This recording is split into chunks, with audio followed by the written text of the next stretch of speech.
My son and his wife posted a photo drinking mimosas on the deck of the world's largest cruise ship. The caption read, "Family vacation, just the three of us." They were right about the number 3. They took their biological son. They took their luggage.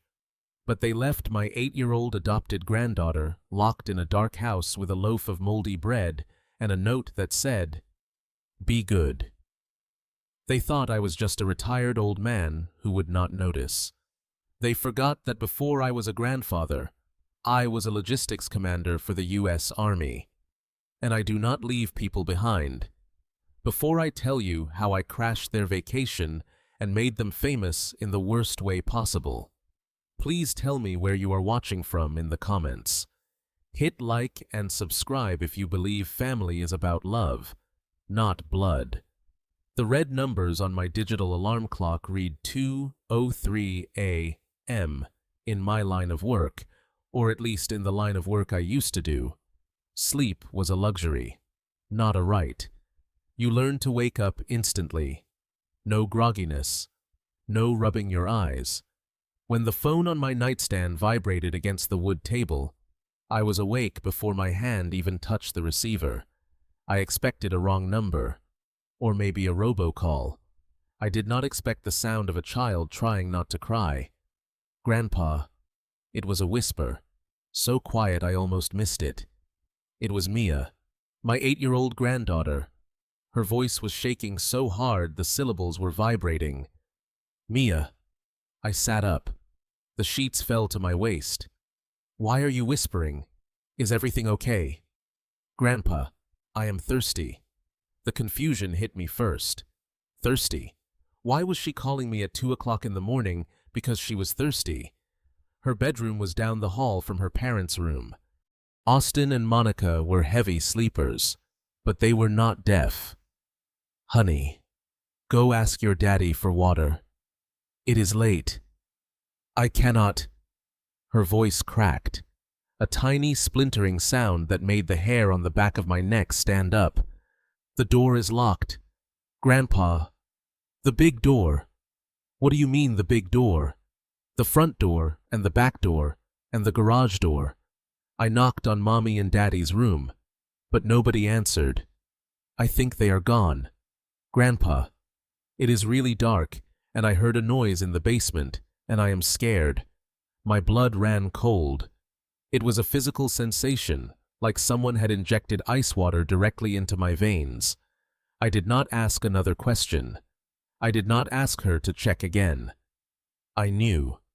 A man knows when something is wrong. It is an instinct. I survived 30 years in the military by listening to that instinct, and right now it was screaming at me. "Listen to me." "Mia." I was already out of bed, pulling on my trousers with one hand holding the phone with the other. "I want you to go into your closet. Take your blanket, close the closet door, and sit there. Do not come out until you hear my voice. Do you understand?" "Yes." "Grandpa, I am coming. Stay on the line if you want, but do not make a sound." I did not bother with socks. I shoved my feet into my boots and grabbed my keys. Then I paused. I opened the top drawer of my nightstand and took out my Sig Sauer. I checked the chamber. Loaded. I did not know what was waiting for me at Austin's house. Maybe it was a break-in. Maybe they were hurt. But if someone was in that house frightening my granddaughter, I was not going to greet them with a handshake. I drove the 20-minute route in 12. My truck tore through the suburban silence, ignoring stop signs when the intersections were clear. The phone lay on the passenger seat, the line open but silent. Every mile I drove, my mind raced. Austin was my son. He was soft. He had always been soft. He cared too much about what people thought about him. But Monica, my daughter-in-law, she was different. She was cold in a way that pretended to be warm. I pulled into their driveway, and my headlights swept across the front of the house. It was dark, completely dark. Not even the porch light was on. But the most chilling detail was the driveway itself. It was empty. Austin's SUV was gone. Monica's sedan was gone. The silence of the house was heavier than the darkness. I killed the engine and grabbed the spare key I kept in my glove box. I ran to the front door. My grip on the pistol in my pocket tightened. I unlocked the door and pushed it open. "Mia!" I called out. My voice boomed in the entryway. Silence. I flipped the light switch. Nothing happened. The power was out. No, not out. Shut off. I could see the breakers on the wall panel near the kitchen were flipped. Who shuts off the power when they leave a child at home? I used the flashlight on my phone. The beam cut through the stale air. The house felt abandoned. It had that smell of a place where life had stopped. I moved toward the stairs, but then I remembered my order. The closet. I took the stairs 2 at a time. I went straight to Mia's room. It was the smallest room in the house. The guest room was bigger. The office was bigger. Leo's room, the biological son, was twice the size, filled with every toy imaginable. Mia's room was bare. A bed. A dresser. Mia. "It is Grandpa." The closet door creaked open. A tiny figure emerged from the shadows. She was clutching a teddy bear that had seen better days. Its ear was torn and the stuffing was coming out. I recognized it. I had bought it for her the day the adoption was finalized 3 years ago. It was the only toy I could see in the room. She launched herself at me. She was trembling so violently her teeth were chattering. I holstered my weapon and scooped her up. She felt light. Too light. Like a bird that had not eaten in days. "Shh. I have got you."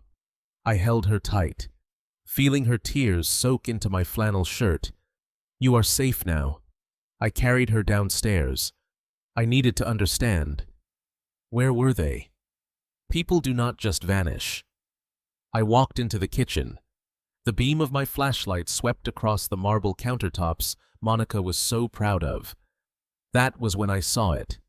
A piece of yellow notebook paper taped to the refrigerator. My hand shook as I pulled it off. I shined the light on the handwriting. It was Monica's loopy, artistic script, the kind she used for her thank you cards. "Mia, we have taken Leo to a special training camp for his baseball team. It was last minute. We will be gone for 2 weeks. There is bread on the counter. Do not go outside.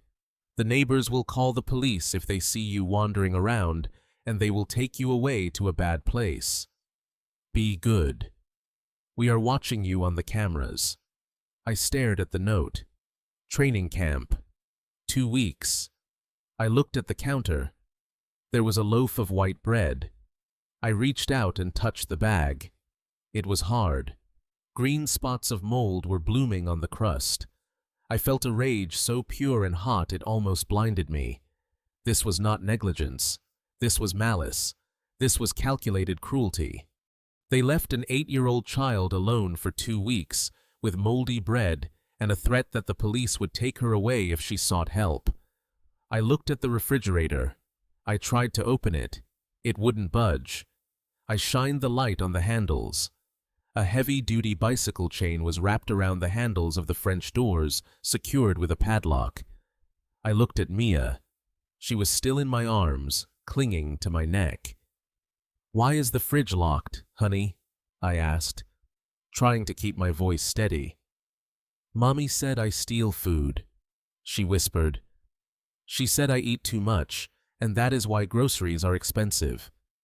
She said the food inside is for Leo because he is a growing boy, and I am just lucky to have a roof."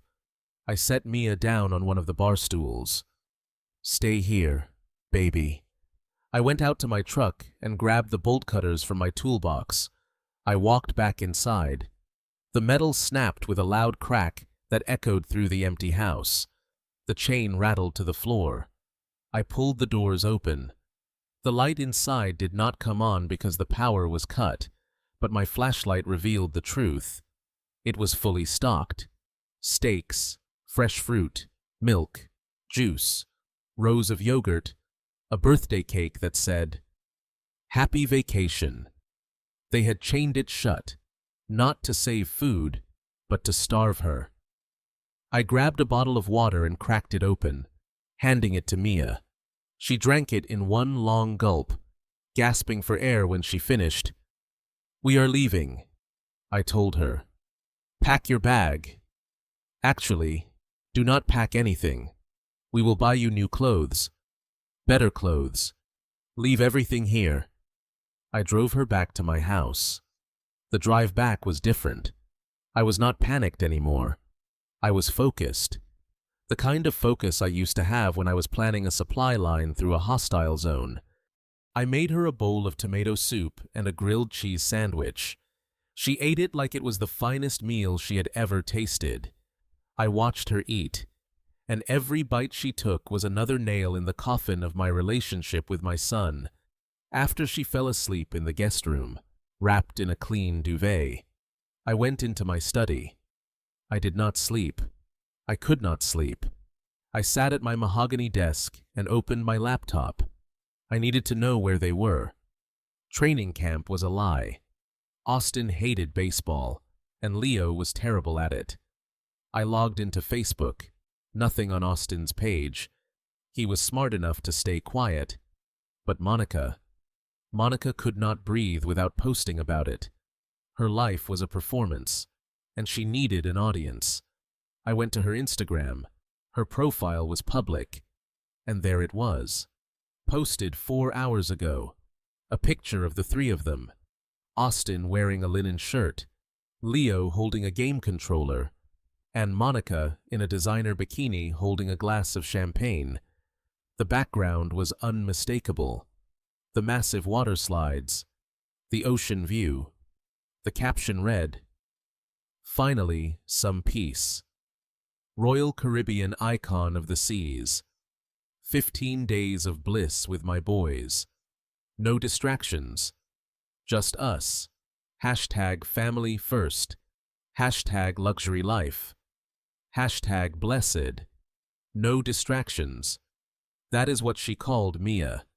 A distraction. I zoomed in on the photo. They looked happy. They looked relieved.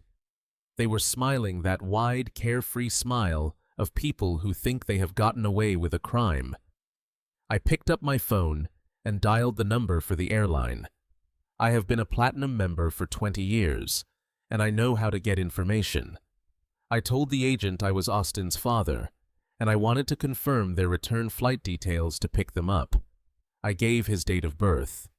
It was a security breach, but the agent sounded tired, and I sounded authoritative. "Oh, yes, Mr. Slater," the agent said. "The tickets for Austin, Monica, and Leo Slater were booked 6 months ago. Round trip to Miami. First class. 6 months." I hung up the phone. My hand was gripping the mouse so hard the plastic creaked. This was not last minute. This was not an emergency. They had planned this for half a year. For 6 months, they sat at the dinner table with Mia, knowing they were going to leave her behind like a piece of unwanted furniture. They had saved money. They had booked tickets. They had probably bought that bicycle chain weeks ago. I looked at the calendar on my wall. Today was Tuesday. The ship had just left the port of Miami yesterday. Their first stop was Nassau. Bahamas tomorrow. I looked at the photo of my son one more time. He looked like me. He had my eyes, my chin. But he did not have my spine. He was a coward who let his wife abuse a child because it was easier than fighting her. I closed the laptop. The sad grandfather who wanted everyone to get along died in that cold, dark kitchen tonight. Bill Slater, the logistics commander, was back. I opened my safe. I moved past the stack of bonds and the deed to my house. I reached to the back where I kept my emergency cash. A thick stack of $100 bills wrapped in a rubber band. I call it my war chest. I counted out $10,000, then another 10. I am not just going to rescue Mia, I whispered to the empty room. I am going to destroy their vacation. I am going to destroy their reputation. And then I am going to take my granddaughter back forever. I booked 2 tickets to Nassau, one way. The sun was just starting to rise, turning the sky a blood red. It was fitting because I was coming for blood. The automatic sliding doors of the departures terminal parted and a wall of noise hit us instantly. It was the specific frequency of travel chaos. Crying babies, rolling suitcases clattering over tile, the droning voice of the intercom announcing delays. For most people, this environment is a headache. For me, it was just another logistical puzzle to solve. I held Mia's hand tightly. Her palm was sweating. She was wearing a t-shirt I had bought her at a 24-hour superstore on the way to the airport because we had left her clothes behind in that house of horrors. It was pink and slightly too big, but she looked clean. She looked cared for. That was all that mattered. We joined the line for the check-in counter. It was long, winding back and forth between the tensile barriers like a snake. The digital board above us flashed the flight information. Miami to Nassau. Departing in 2 hours. We were cutting it close. But in my experience, the best missions are the ones where you do not have time to overthink. I looked down at Mia. She was staring at her feet, avoiding eye contact with the other travelers. "Grandpa, are you sure we can go?" she asked softly. "Mommy said tickets cost $1 million. I squeezed her hand. "Mommy lies, Mia. We are going." We finally reached the front of the line. The agent was a young woman with tired eyes and a name tag that read, Sarah. She looked like she had been yelled at 5 times already this morning. I gave her my most polite smile, the one I used to reserve for generals and diplomats. 2 one-way tickets to Nassau, please, first class if you have it. Mia's eyes widened. First class? To her, that was a concept from movies, not real life. Sarah typed on her keyboard, her long acrylic nails clicking rhythmically. She asked for my passport and Mia's birth certificate, which I luckily kept in my own safe deposit box. I handed them over along with my platinum credit card, the heavy metal card that had a limit higher than most people's annual salary. I had built my credit score with the same discipline I built my career. I paid everything in full. Always. Sarah swiped the card. She waited. I watched her face. I saw the micro-expression before she even spoke. It was a slight frown followed by a tilt of the head. "I am sorry, sir," she said. The card was declined. The words hung in the air between us. Behind me, a man in a business suit sighed loudly, checking his watch. I felt a prickle of heat on the back of my neck. "Try it again, please," I said calmly. "There must be a mistake. I have a 0 balance on that card." She nodded and swiped it again. This time she typed in the numbers manually. She hit enter. A long pause. Then she looked up at me with something worse than annoyance.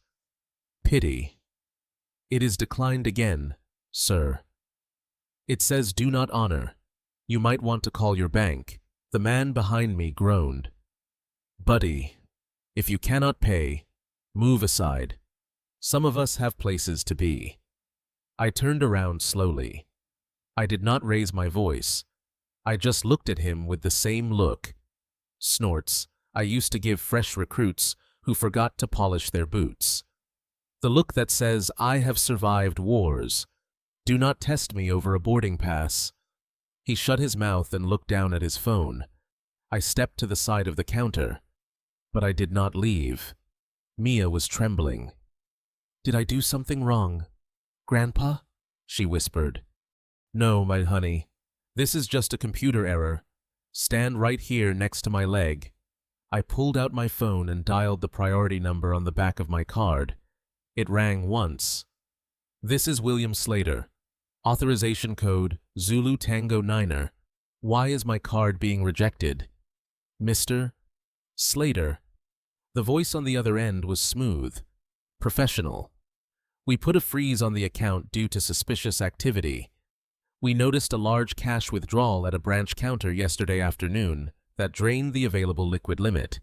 Since it was an in-person transaction, we assumed it was you. But the subsequent travel purchase flagged our fraud algorithm." I froze.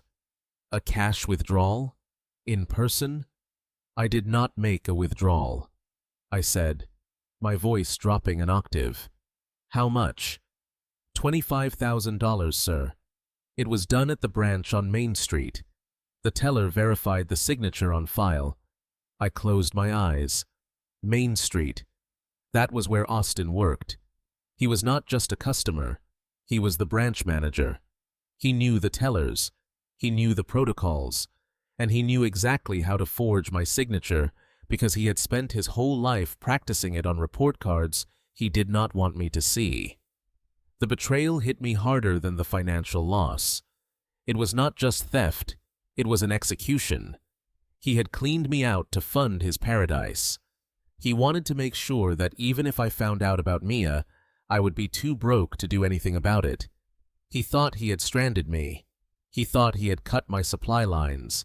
He forgot who he was dealing with. "Sir, do you want to dispute the charge?" the banker asked. "No," I said coldly. "Leave it. I will handle it personally." I hung up. I looked at Sarah, the ticket agent. She was already waving the rude businessman forward.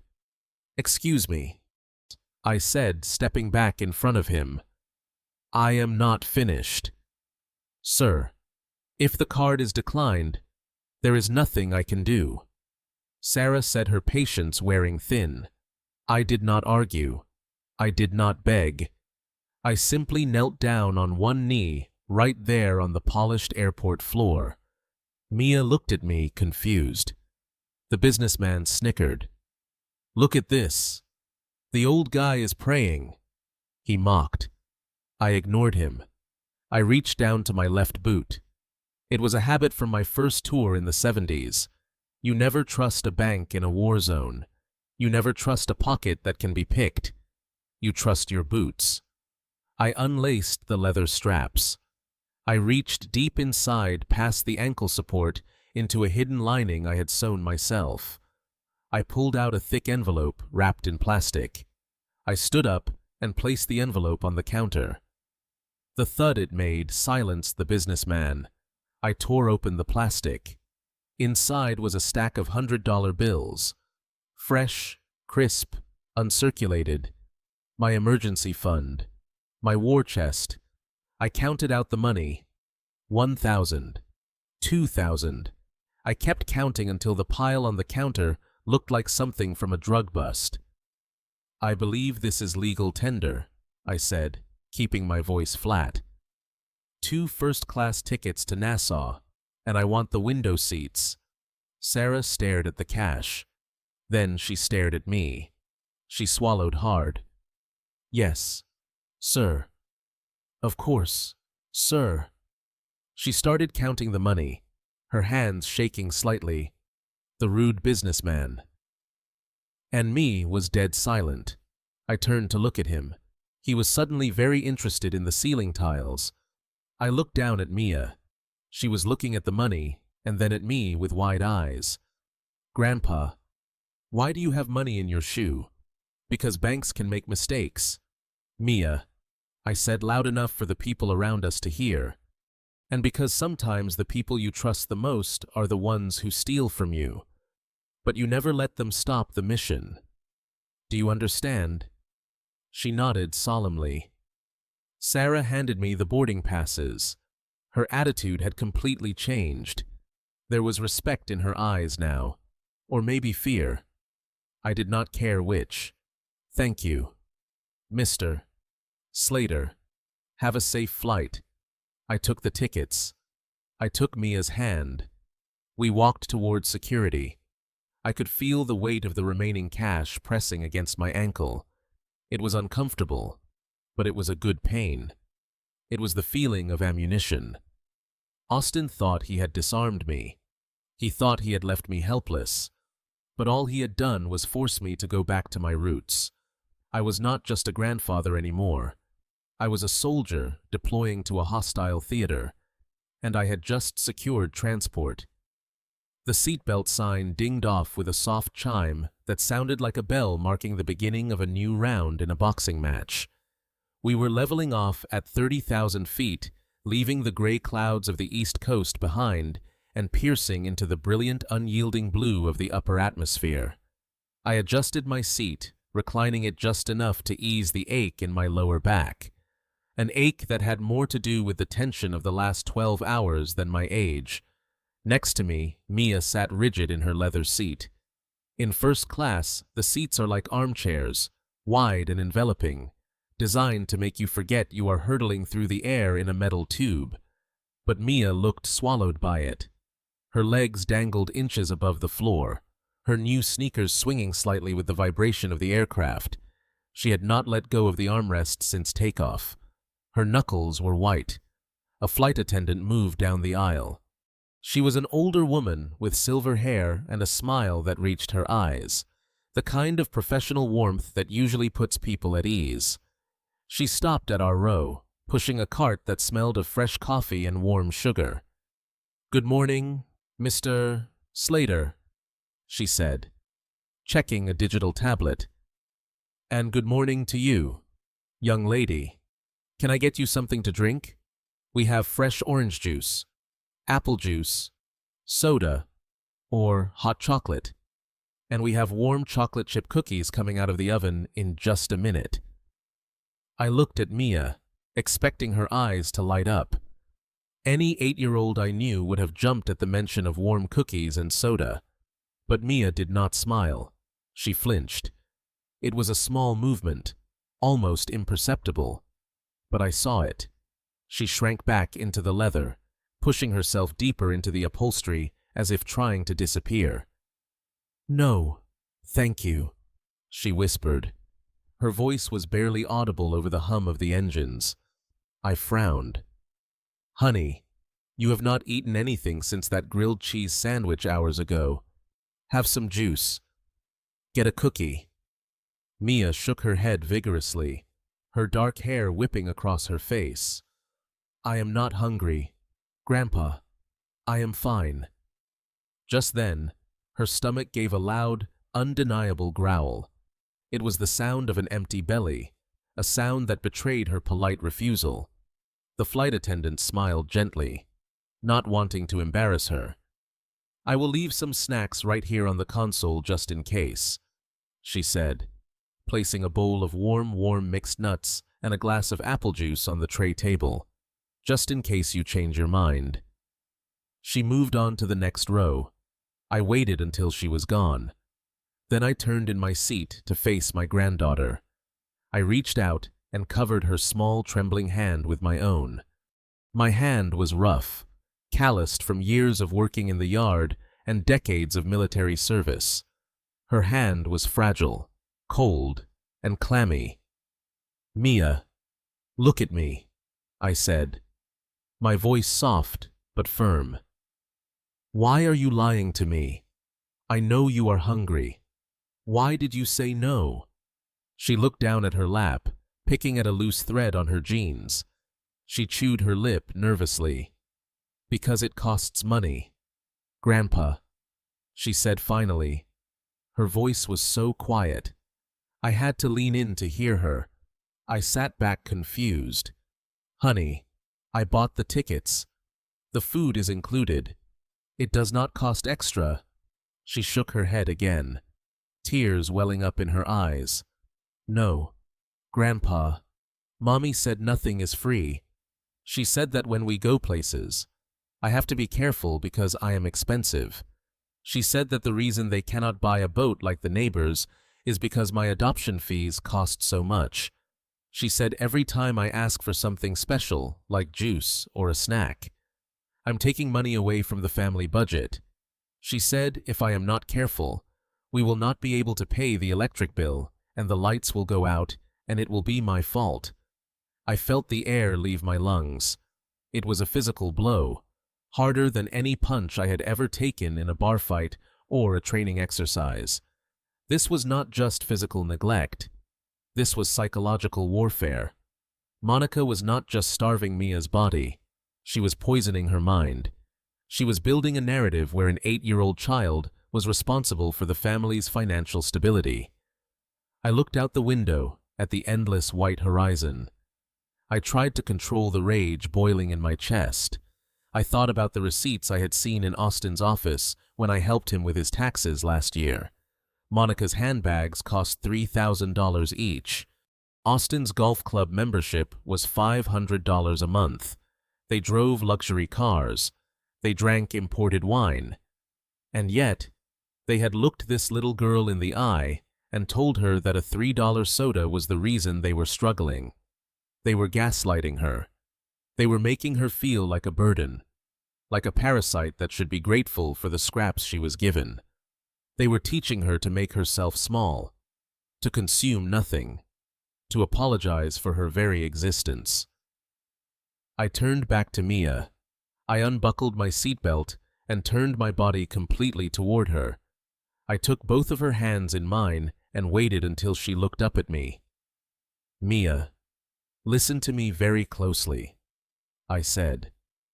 "Every word I'm about to say is the truth. Do you know that Grandpa used to be in charge of moving supplies for thousands of soldiers? I managed millions of dollars of equipment. I know how much things cost." She nodded, sniffing back a tear. "Your mother lied to you." Mia's eyes widened. "She is not supposed to lie. Lying is a sin." "She lied," I repeated. "You are not expensive. You are not a burden. The reason they do not have a boat is because your father loses money gambling on things he does not understand. The reason they complain about bills is because your mother buys clothes she does not need to impress people she does not like. It has nothing to do with you. You eating a cookie or drinking a juice does not make the lights go out. Do you understand me?" She looked doubtful. "But Mommy said Mommy is wrong." I cut her off, and right now Mommy is not here. I am here. And let me tell you something about this plane ride. See this seat? See this glass of juice? I paid for it. It is done. If you drink it, it is paid for. If you pour it on the floor, it is paid for. You cannot waste my money because I have already spent it on you, and I spent it happily. I have plenty of money. Mia, I have enough money to buy this whole plane full of cookies if I wanted to. A tiny ghost of a smile touched the corner of her lips. The whole plane. The whole plane, I said. So here is the new rule. For the next 2 weeks, while we are on this mission, you do not look at price tags. You do not worry about bills. Your only job is to be an 8-year-old girl. Your job is to eat when you are hungry, sleep when you are tired, and play when you are bored. I will handle the rest. I will handle the money. I will handle the lights. And I will handle your parents. I reached over and picked up the glass of apple juice. I held it out to her. "Drink it," I commanded gently. She hesitated for 1 second more than her thirst won out.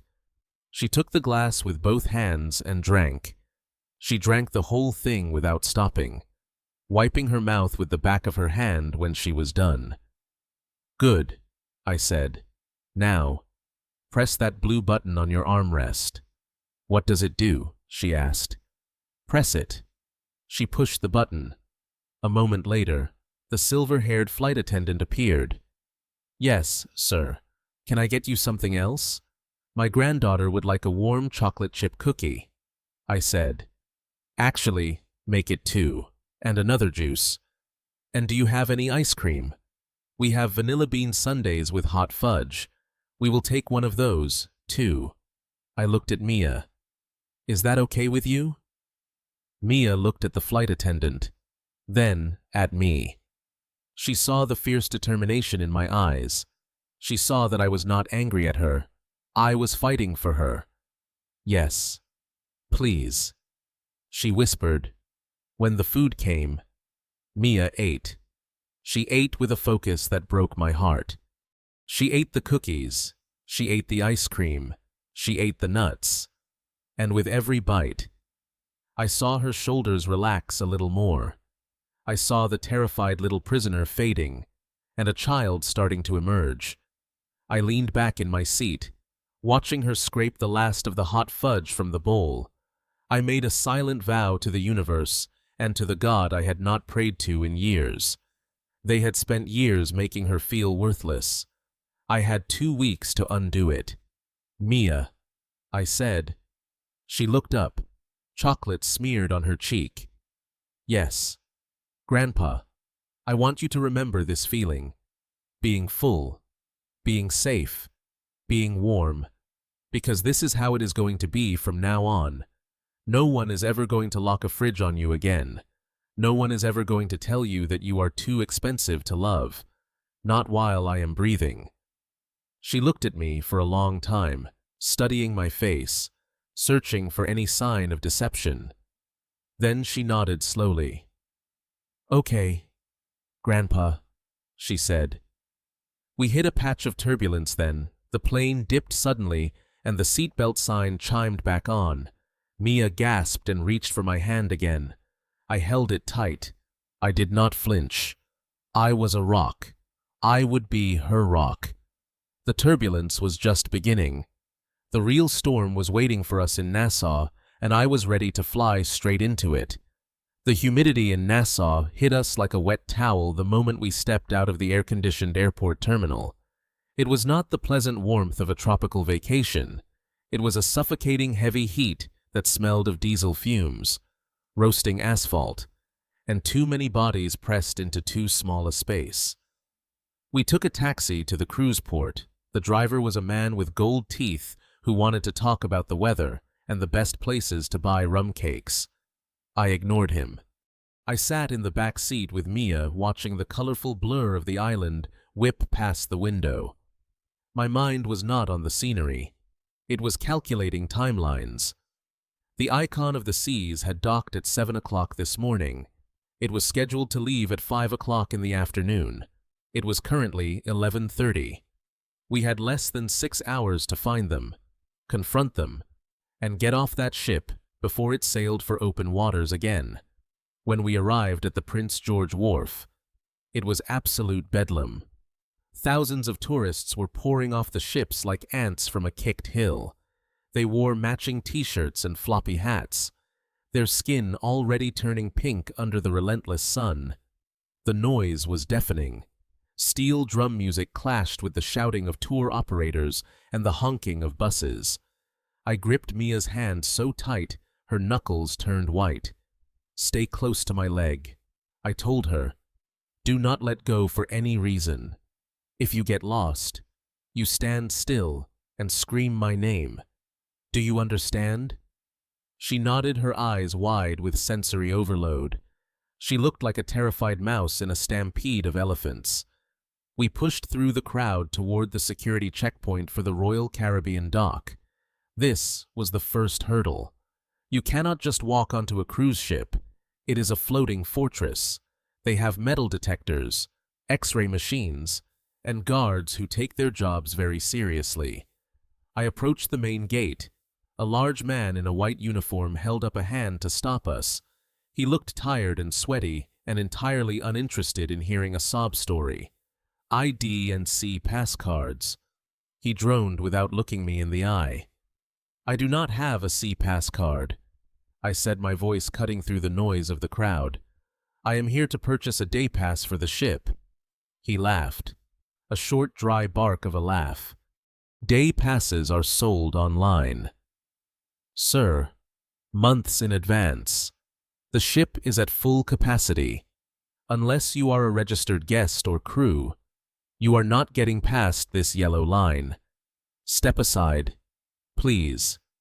You are blocking the flow. I did not step aside. I planted my feet. I had dealt with checkpoints in Baghdad and border crossings in Germany. I knew that every barrier has a key, and usually that key is confidence backed by leverage. I am not a tourist, I said, stepping closer to him, so he had to look at me. My son is on that ship. He has my property. I need 2 hours. I am willing to pay the premium gate price. Look, old man. The guard sighed, putting his hand on his belt. I do not care if your son is the King of England. No pass, no entry. Now move, before I call the police. Mia shrank behind me, trembling. She tugged on my shirt. Grandpa, let's go. He is scary. I looked at the guard. I looked at the line of wealthy tourists breezing past us, flashing their plastic cards. I realized that following the rules was a luxury for people who had time. I did not have time. I reached into my pocket and pulled out the money clip. I peeled off 5 $100 bills. I folded them small into the palm of my hand. I leaned in. Listen to me closely. I am a 70-year-old veteran with a scared child. I am not a threat to your ship. I am just a grandfather trying to fix a mistake. I need you to point me to the supervisor who handles VIP guest lists. I know there is always a list for late additions. There is always a quota for local dignitaries and emergency family visits. I pressed the folded bills into his hand. It was a smooth motion practiced over decades of getting things done in places where the rules were flexible.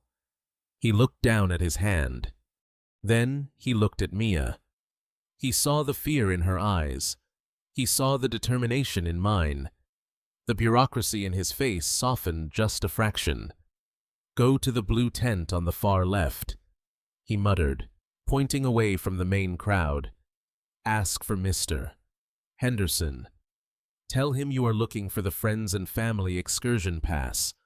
But if he says no, you did not hear it from me. Thank you. I said. I moved us toward the blue tent. Mr. Henderson turned out to be a young, ambitious man in a sharp suit who looked like he would sell his own mother for a promotion.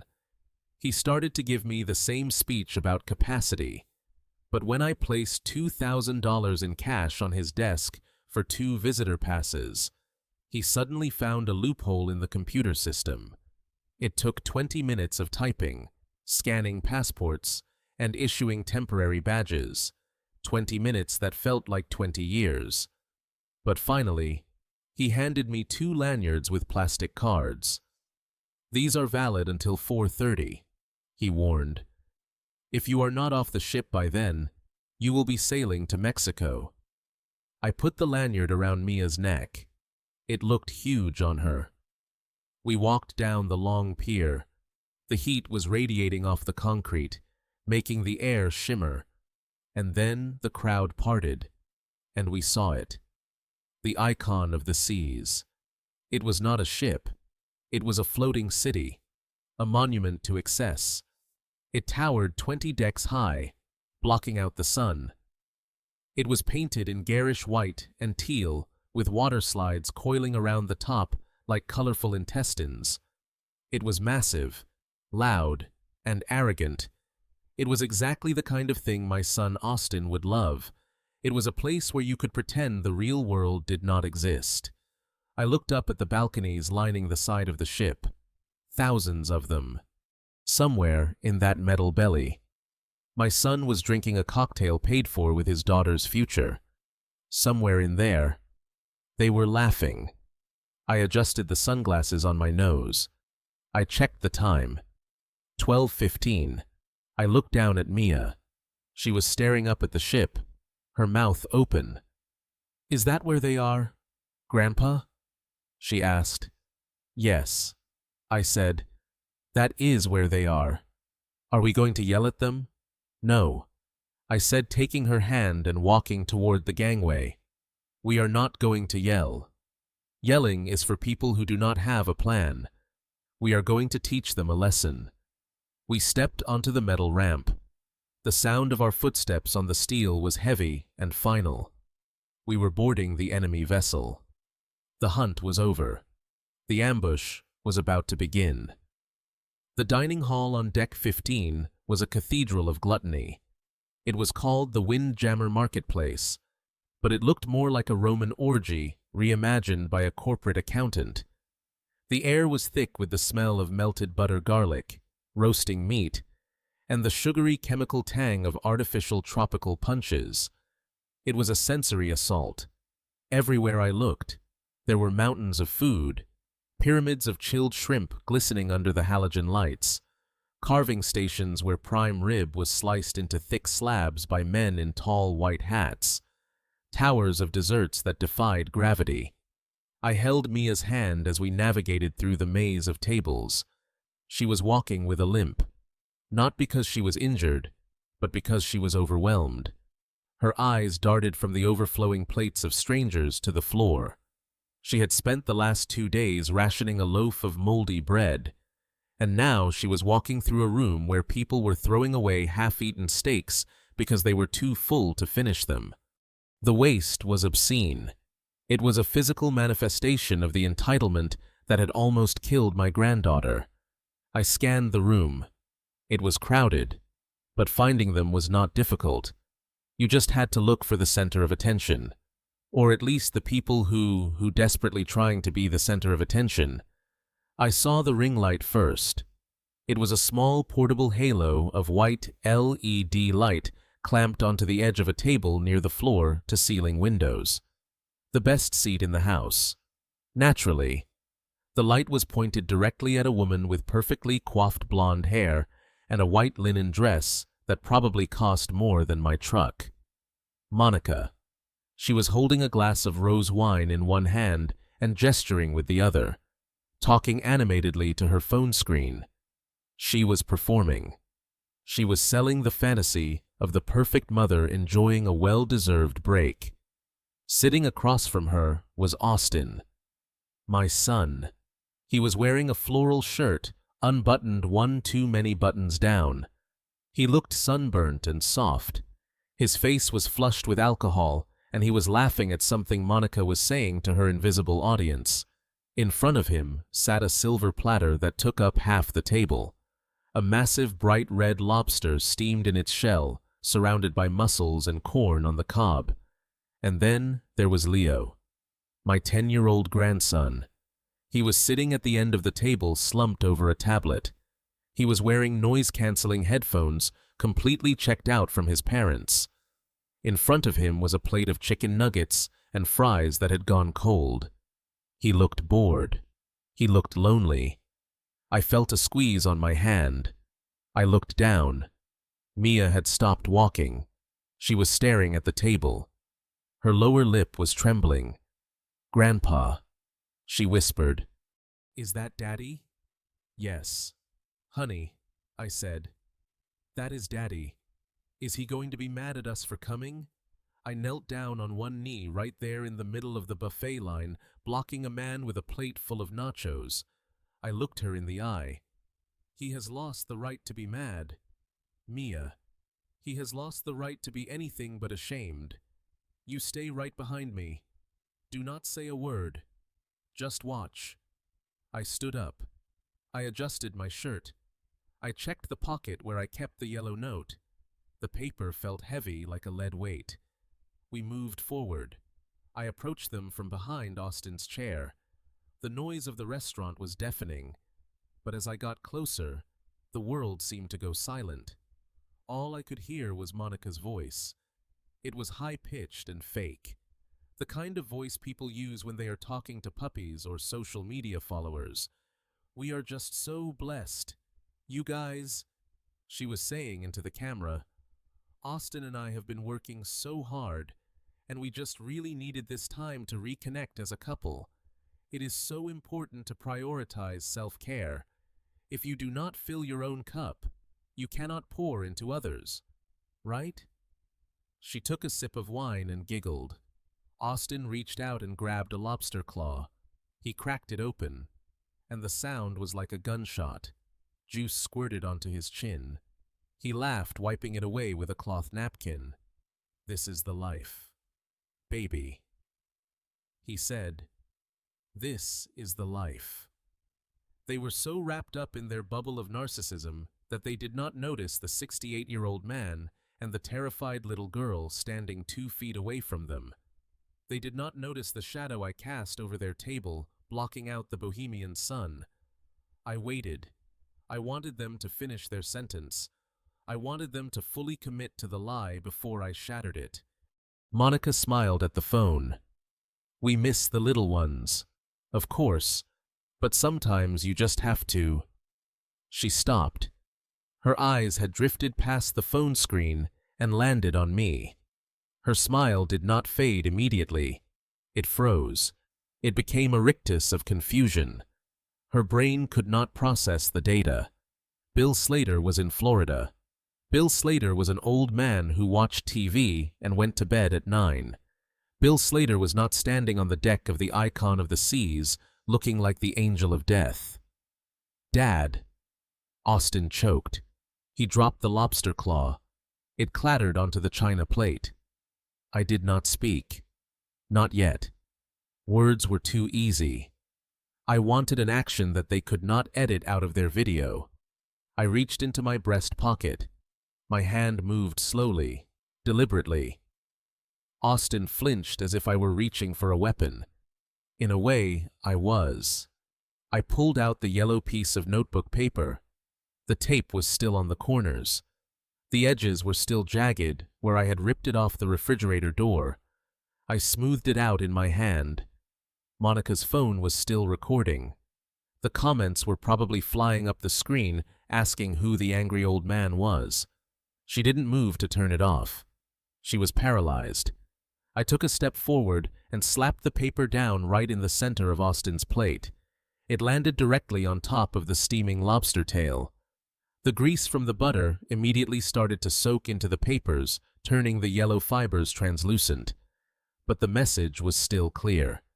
Written in Monica's own looping handwriting. "Be good." The silence at the table was absolute. Even Leo looked up from his iPad, pulling off one side of his headphones. "Grandpa," Leo said. "Mia." Austin looked at the paper. Then he looked up at me. His face went from sunburnt red to a sickly pale white. He opened his mouth, but no sound came out. He looked like a fish gasping on a dock. I leaned in close. I placed my hands on the edge of the table, leaning my weight forward so I towered over him. I could smell the expensive cologne he wore to mask the scent of his own cowardice. "I hope the lobster is good, son," I said. My voice was low, but it carried the weight of a sledgehammer. "I hope it tastes better than the moldy bread you left for your daughter." Monica finally found her voice. She scrambled to grab her phone, trying to end the live stream, but her hands were shaking so bad she dropped it. It landed face up on the table, still broadcasting the ceiling. "What are you doing here?" she shrieked. Her facade of the perfect hostess cracked, revealing the cornered animal underneath. "You cannot be here. This is a private vacation. Security. Someone call security." I laughed. It was a cold, dark sound. "Go ahead. Monica. Call them. I want you to call them because I have a video on my phone of you chaining a refrigerator shut, and I think the Bohemian police and the thousands of people currently watching your little live stream would be very interested to see it." Austin stood up, knocking his chair over. "Dad, please, let's not do this here. People are watching. Sit down." I barked. It was the voice I used to command battalions. Austin sat. He collapsed back into his chair as if his strings had been cut. I beckoned Mia forward. She stepped out from behind me, clutching her teddy bear. She looked small against the backdrop of the ocean, but she stood her ground. "Look at her." "Austin," I pointed a finger at Mia. "Look at your daughter. You told her you were going to a training camp. You told her she was too expensive to bring along. You left her in the dark to rot while you sat here cracking claws and drinking wine." Austin couldn't look. He stared at the tablecloth. I did not know. Dad, he mumbled. Monica said she hired a nanny. She said everything was taken care of. Liar. I slammed my hand on the table, making the silverware jump. I saw the text messages. Austin, I saw the bank withdrawal you made by forging my signature. You knew exactly what you were doing. You stole from me and you abandoned her. I picked up the lobster plate. The butter dripped onto the white tablecloth. I held it up, looking at the grotesque excess of it. Then, I looked at the yellow note stuck to the meat. Be good. I read the note aloud. I dropped the plate back onto the table. It shattered. The sound of breaking china echoed through the dining hall. Conversation stopped. Heads turned. A hush fell over the room. We are taking Leo, I said, and we are taking Mia. You two can finish your meal. But when you get back to Miami, I promise you, there will be a welcoming committee waiting for you that you are not going to like. I turned to Leo. Pack your things, son. We are moving to a different room. Leo didn't hesitate. He grabbed his iPad and stood up. He walked around the table and stood next to Mia. He didn't look at his parents. Austin put his head in his hands. Monica stared at the shattered plate, the yellow note now swimming in a pool of butter and broken ceramic. Enjoy the cruise, I said. I took Mia's hand with my left and Leo's hand with my right. We turned our backs on the window view. We turned our backs on the table. And we walked away, leaving them in the ruins of their own gluttony. The silence that followed the shattering of the lobster plate lasted exactly 3 seconds. In the military, we call this the calm before the contact. It is that brief, breathless moment when the enemy is processing the shock of the ambush before their survival instincts kick in. I expected Austin to speak. I expected him to apologize, or to beg, or even to get angry. But Austin did nothing. He shrank into his floral shirt, a spineless jellyfish fish of a man who was terrified of confrontation.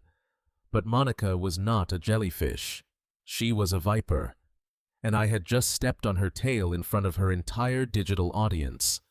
She did not cry immediately. First, her eyes narrowed. She looked at the phone that was still recording face up on the table. She looked at the faces of the diners around us who were staring with open mouths. She realized that her carefully curated narrative of the perfect vacation was dissolving. She had 2 choices. She could admit she was a monster who abandoned a child, or she could paint me as the villain. She chose the villain. Help! She screamed. It was a blood-curdling sound. A theatrical, piercing shriek that was designed to trigger every primal protective instinct in the room. He is taking them. He is kidnapping my children. Someone help me, please. She threw herself across the table, knocking over the wine bucket. Ice and water spilled everywhere, soaking the tablecloth and dripping onto the floor. She did not care. It was part of the set dressing. She scrambled toward us, grabbing Leo's arm, with a grip that looked painful. Let go of him. She hissed at me, then looked up at the crowd with tears suddenly streaming down her face. Please, he is not well. He is having an episode. The atmosphere in the room shifted instantly. A moment ago, I was the righteous grandfather exposing a sin. Now, to the uninformed observers, I was a crazy old man dragging 2 terrified children away from their weeping mother. I felt the change in the air pressure, the hostility radiating from the surrounding tables. Monica, stop this, I said, keeping my voice low and controlled. Do not make this worse. She ignored me. She turned to a large man sitting at the next table, a tourist with sunburned shoulders who looked like he had been waiting his whole life to be a hero. He has dementia, she sobbed, pointing a shaking finger at me. He thinks it is 20 years ago. He broke into our house. He took my daughter. Look at her. Look at how scared she is. Mia, come to mommy. Baby, come here before he hurts you. Mia froze. Her small hand was sweating in mine. She looked at Monica. Then she looked at me. She was terrified, but not of me. She was terrified of the woman who had locked her in the dark. But to the crowd, her fear looked like the reaction of a victim being held by her captor. I tightened my grip on her hand gently. Stay with me. Mia, I whispered. Hey, buddy. The sunburned tourist stood up, blocking my path. He was big. He wiped his mouth with a napkin and stepped into my personal space. Let the kids go. I looked him in the eye. I did not blink. Step aside, son. This is a family matter. It does not look like a family matter. It looks like you are harassing this lady. The man said, puffing out his chest. More chairs scraped against the floor. Other men were standing up now, emboldened by the first. A wall of bodies was forming between me and the exit. Phones were raised, recording every second. I could see the headlines already. Deranged veteran terrorizes family on cruise ship. I looked at Austin. He was still sitting at the table, picking at a hangnail. Austin, I barked. Tell them who I am. Tell them what you did. Austin looked up. His eyes darted around the room, seeing the angry mob, seeing his wife's performance. He saw the path of least resistance. If he supported me, he admitted to a crime. If he supported Monica, he was the victim. Dad, please, Austin said, his voice trembling just enough to sound convincingly heartbroken. Just put the kids down. We can get you help. I told you we would pay for the facility. You did not have to do this. The betrayal was so sharp. I almost laughed. He was doubling down. He was using the lie about the nursing home, the lie he had used to try and steal my house to discredit me now. The mob murmured in agreement. Oh, that is so sad. He belongs in a facility. Poor family. Monica saw she was winning. She lunged forward. Not for Leo, but for Mia. She tried to snatch Mia's hand. Get your hands off her, I snarled, stepping between them. Do not touch her. Monica screamed, recoiling as if I had hit her. She looked at the camera phones. Did you see that? He hit me. He just hit me. I had not touched her. I had simply blocked her path. But in the court of public opinion, the truth does not matter. Only the angle of the camera matters. Suddenly, the doors to the restaurant burst open. Security. Move aside. Make a hole. 4 men in white uniforms marched in. They were not the gate guards I had bribed. These were the ship's tactical security team. They carried tasers and zip ties. They moved with a coordination that told me they were former military or police. They assessed the scene in seconds. Screaming woman, crying children, angry crowd, and in the center of it all, an older man with a rigid posture and clenched fists. Sir. The lead officer, a man with a thick neck and a radio clipped to his shoulder, stepped forward. His hand hovered over the taser on his belt. I need you to release the minors and step away from the family. Now. I am the family. I said calmly, I am the grandfather. These children are in danger with these people. Sir, I am not going to ask you twice. Release the children. Put your hands where I can see them. I looked at Mia. If I let go now, Monica would take her. They would drag her back to that cabin. They would gaslight her into believing I was crazy. I would be thrown in the ship's brig. And by the time we reached Miami, the narrative would be set in stone. But if I resisted, if I fought back physically, I would be tackled, tased, and arrested. I would lose any legal standing I had. I would be just another violent criminal. It was a tactical checkmate. Monica knew it. She was smirking behind her hands, wiping away fake tears, while her eyes gleamed with malice. I made a calculation. I had to de-escalate physically to escalate legally. "It is okay, Mia," I said softly, kneeling down so I was eye level with her. "I am not leaving you, I promise. But I have to talk to these men. Go stand by Leo. Do not let anyone take you out of this room." I let go of her hand. It felt like letting go of a lifeline. I stood up and raised my hands slowly, showing my open palms. "I am complying," I said to the officer. "I am unarmed. I have tickets to be on this ship." The officer moved in fast. He spun me around and pushed me against the buffet counter.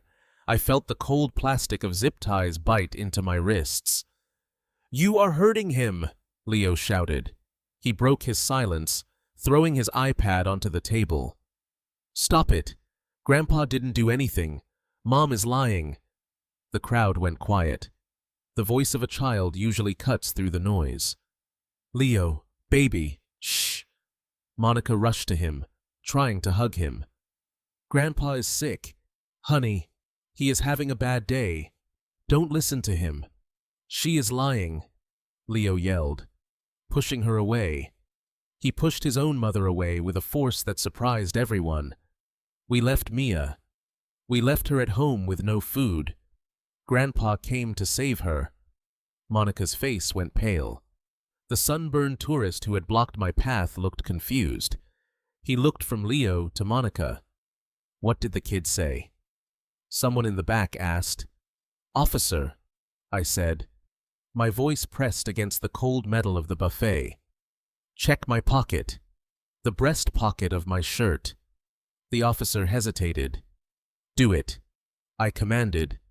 "Unless you want to be sued for unlawful arrest when this whole thing unravels." The officer reached into my pocket. He pulled out the yellow note. The note that was stained with lobster butter, but still readable. "Read it," I said. "Read it out loud." The officer looked at the paper. He read the handwriting. "Mia, we have taken Leo to a special training camp. Be good. We are watching you on the cameras." He frowned. He looked at Monica. "Ma'am, is this your handwriting?" Monica stammered. Her eyes darted around the room. "No. I mean, yes. But he wrote it. He made me write it. He forced me. He is controlling. He threatened us. That is why we had to come on this cruise to get away from him."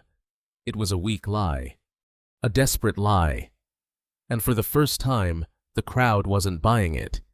You don't go on a luxury cruise to escape an abuser while leaving your child behind in his reach.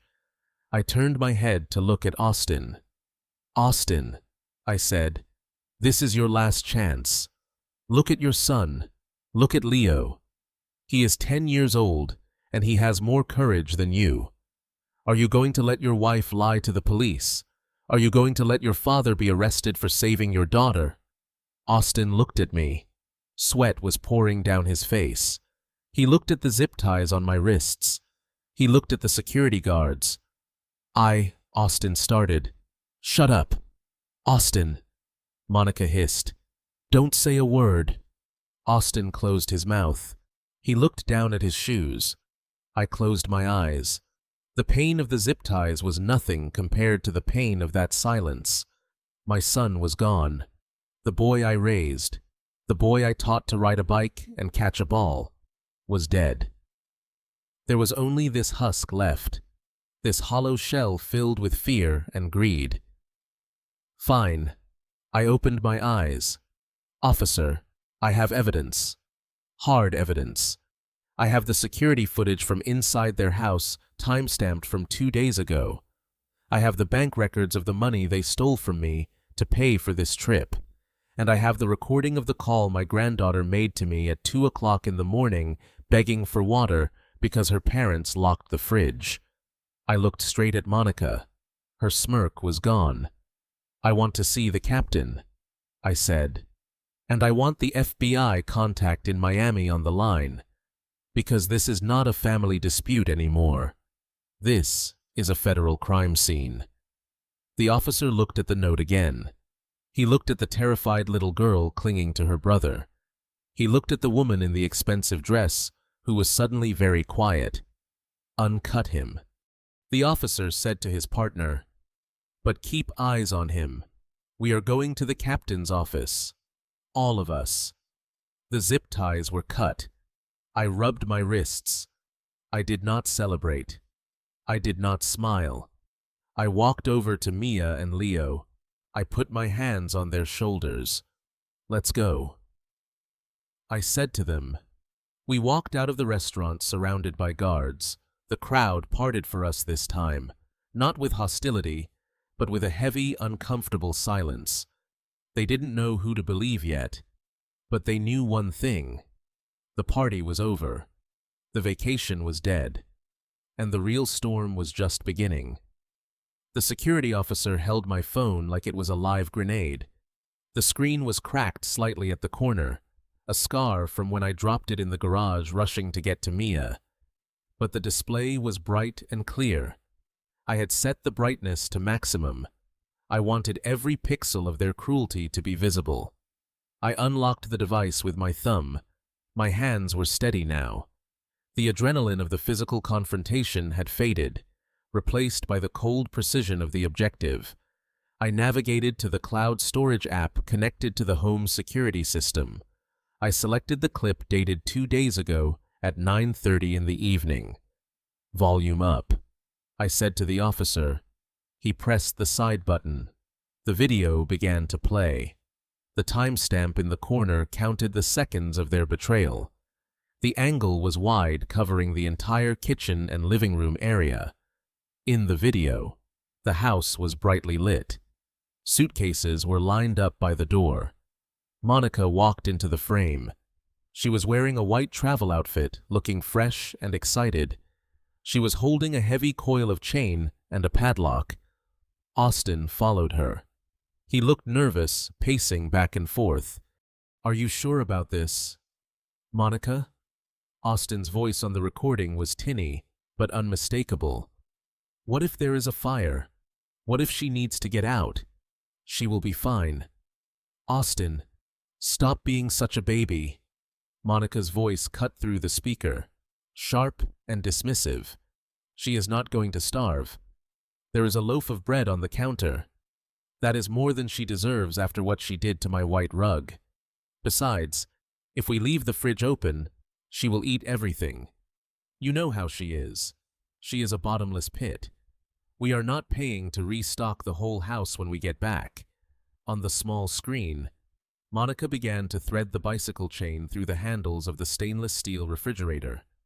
The metal clanked against the expensive appliance. She wrapped it tight once, twice, 3 times. Then she clicked the heavy padlock shut. She gave it a yank to test it. Perfect. She dusted her hands off. "Now, let's go. The taxi is here, and make sure you locked her bedroom door from the outside. I do not want her wandering around while we are gone." The video ended. The officer lowered the phone. He looked at the black screen for a long moment. Then he looked up at Monica. His expression had changed completely. The professional detachment was gone. In its place was a look of pure, unadulterated disgust. It was the look you give to something you scrape off the bottom of your shoe. "Is this real?" he asked, his voice quiet and dangerous. Monica opened her mouth to speak, but no words came out. She looked around the room searching for an ally, searching for anyone who would still believe her performance. But the audience had turned. The crowd of diners who had been ready to tackle me a minute ago were now staring at her with horror. The mothers in the room were clutching their own children tighter. The sunburned man who had blocked my path stepped back from Austin as if he were contagious. "You locked a kid in a house," the sunburned man said. His voice broke the silence. "You chained the fridge. It was out of context." Monica shrieked. Her voice was high and desperate, cracking under the strain. "You do not understand. She has food issues. The doctor said we have to control her intake. It was for her own good. Liar. The word came from a woman at a nearby table. She stood up, shaking with rage. I am a pediatrician. There is no doctor on earth who prescribes a padlock and a loaf of bread for an 8-year-old. You are a monster. Yeah, shame on you. Another voice shouted, Call the police. Someone else yelled. The room erupted. The murmurs turned into a roar of condemnation. Phones were raised again, but this time they were not recording a crazy old man. They were recording a child abuser. They were documenting the fall of the perfect family. Austin shrank back against the window. He looked like he wanted to jump into the ocean. He pulled at his collar, sweating profusely. Dad, he whispered. Dad, make them stop. You made your choice. Austin, I said, I told you I would handle it. The officer spoke into his radio. His voice was urgent. Control. This is Alpha 1. I have a code red situation in the Windjammer. I need the captain and the staff captain immediately. We have a confirm on child endangerment. I repeat, confirm. We need an isolation team. Monica lunged for the phone, trying to snatch it from the officer's hand. Delete that, she screamed. You cannot show that. That is private property. That is inside my house. You are violating my privacy. The officer caught her wrist. He did not twist it. He just held it firm. Ma'am, do not touch me. Step back. Suddenly the crowd parted. A hush fell over the room again. But this was different. This was the silence of authority. Captain Johansson walked in. He was a tall man with silver hair and 4 gold stripes on his shoulder boards. He moved with the weight of maritime law. He did not look at the crowd. He did not look at the food. He looked straight at his security officer. Report, the captain said. The officer handed him my phone. He played the video again. The captain watched it. He watched the chain. He heard the voice. He watched it all the way to the end without blinking. When it was finished, he handed the phone back to the officer. He turned to Austin and Monica. His face was like granite. In 30 years at sea, the captain said, his voice low and resonant. I have seen smugglers. I have seen brawls. I have seen people at their absolute worst. But I have never seen anything quite as cowardly as this. Captain, please. Monica tried to turn on the charm, batting her eyelashes. It is a misunderstanding. My father-in-law, he is very vindictive. Be quiet. The captain's voice cracked like a whip. You have no rights on this vessel anymore. You are not guests. You are liabilities. He turned to the security team. Escort, Mr. and Mrs. Slater to the brig. They are to be confined to separate holding cells until we reach the port of Miami. They are not to have contact with anyone. Confiscate their devices. But we paid for a suite. Austin protested weakly. We paid $20,000. Your refund will be processed by the prison system. The captain said, Get them out of my sight. 2 guards stepped forward. They took Austin and Monica by the arms. There were no zip ties this time, just firm, unyielding grips. Monica began to scream as they dragged her toward the exit. She screamed that she was going to sue. She screamed that she was famous. She screamed that I had ruined her life. I watched them go. I watched my son being marched out of the restaurant, head bowed in shame, while the entire room booed and hissed. I felt a pang of sorrow deep in my chest, but I strangled it. He had made his bed. Now he had to sleep in it. The captain turned to me. His expression softened slightly, but he remained professional. Mr. Slater, he said, I assume you are the grandfather. I am, I said, and these are the children. Yes, sir. You have done a brave thing today, the captain said, But we have procedures. I cannot let you walk around the ship. We have legal protocols for custody disputes. I understand. I said, I am not asking for a vacation. Captain, I just want them safe. We have a guest cabin near the bridge. It is secure. You and the children will stay there until we dock. My staff will bring you food. Real food. He looked down at Mia. She was hiding behind my leg, clutching her bear. Young lady, the captain said, kneeling down. Do you like burgers? Mia nodded slowly. I will have the chef send up the biggest cheeseburger on the ship, and maybe a milkshake. Would you like that? Mia smiled. A real smile. Yes. Please. The captain stood up. Follow me. We walked out of the dining hall. We walked past the tables of half-eaten food. We walked past the staring crowds. But this time, we walked with our heads high. I held Mia's hand on my left and Leo's hand on my right. The walk of shame for my son was a victory march for us. We were leaving the chaos behind. We were going to a quiet room. We were going to be safe. And for the first time in 2 days, I allowed myself to take a deep breath. The air in the hallway smelled clean. It smelled like justice. The guest cabin near the bridge was not a prison cell, but it felt like a bunker. It was small, functional, and silent. The only sound was the hum of the ship's ventilation system and the rhythmic chewing of 2 hungry children. Mia and Leo sat on the floor, their backs against the bed, devouring the cheeseburgers the captain had promised. They ate with a kind of desperate focus that made my chest ache. They were not just filling their stomachs, they were filling a void of safety that had been hollowed out by their own parents.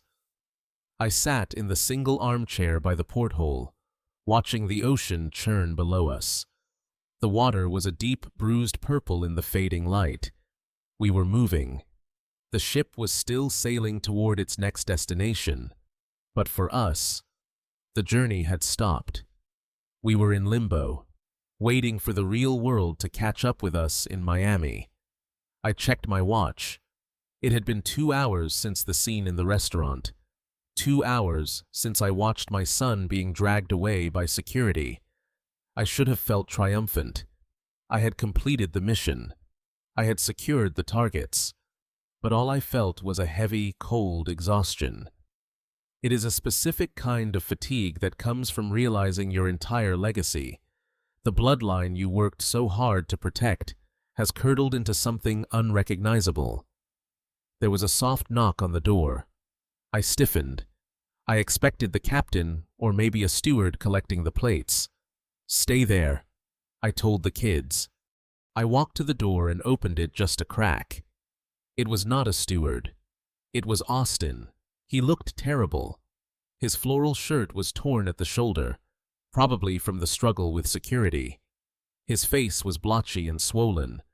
He was not wearing handcuffs, which surprised me. Standing behind him was a young security guard who looked uncomfortable, shifting his weight from foot to foot. I told him I needed to give you Leo's asthma inhaler. Austin whispered. He would not look me in the eye. He looked at the doorframe.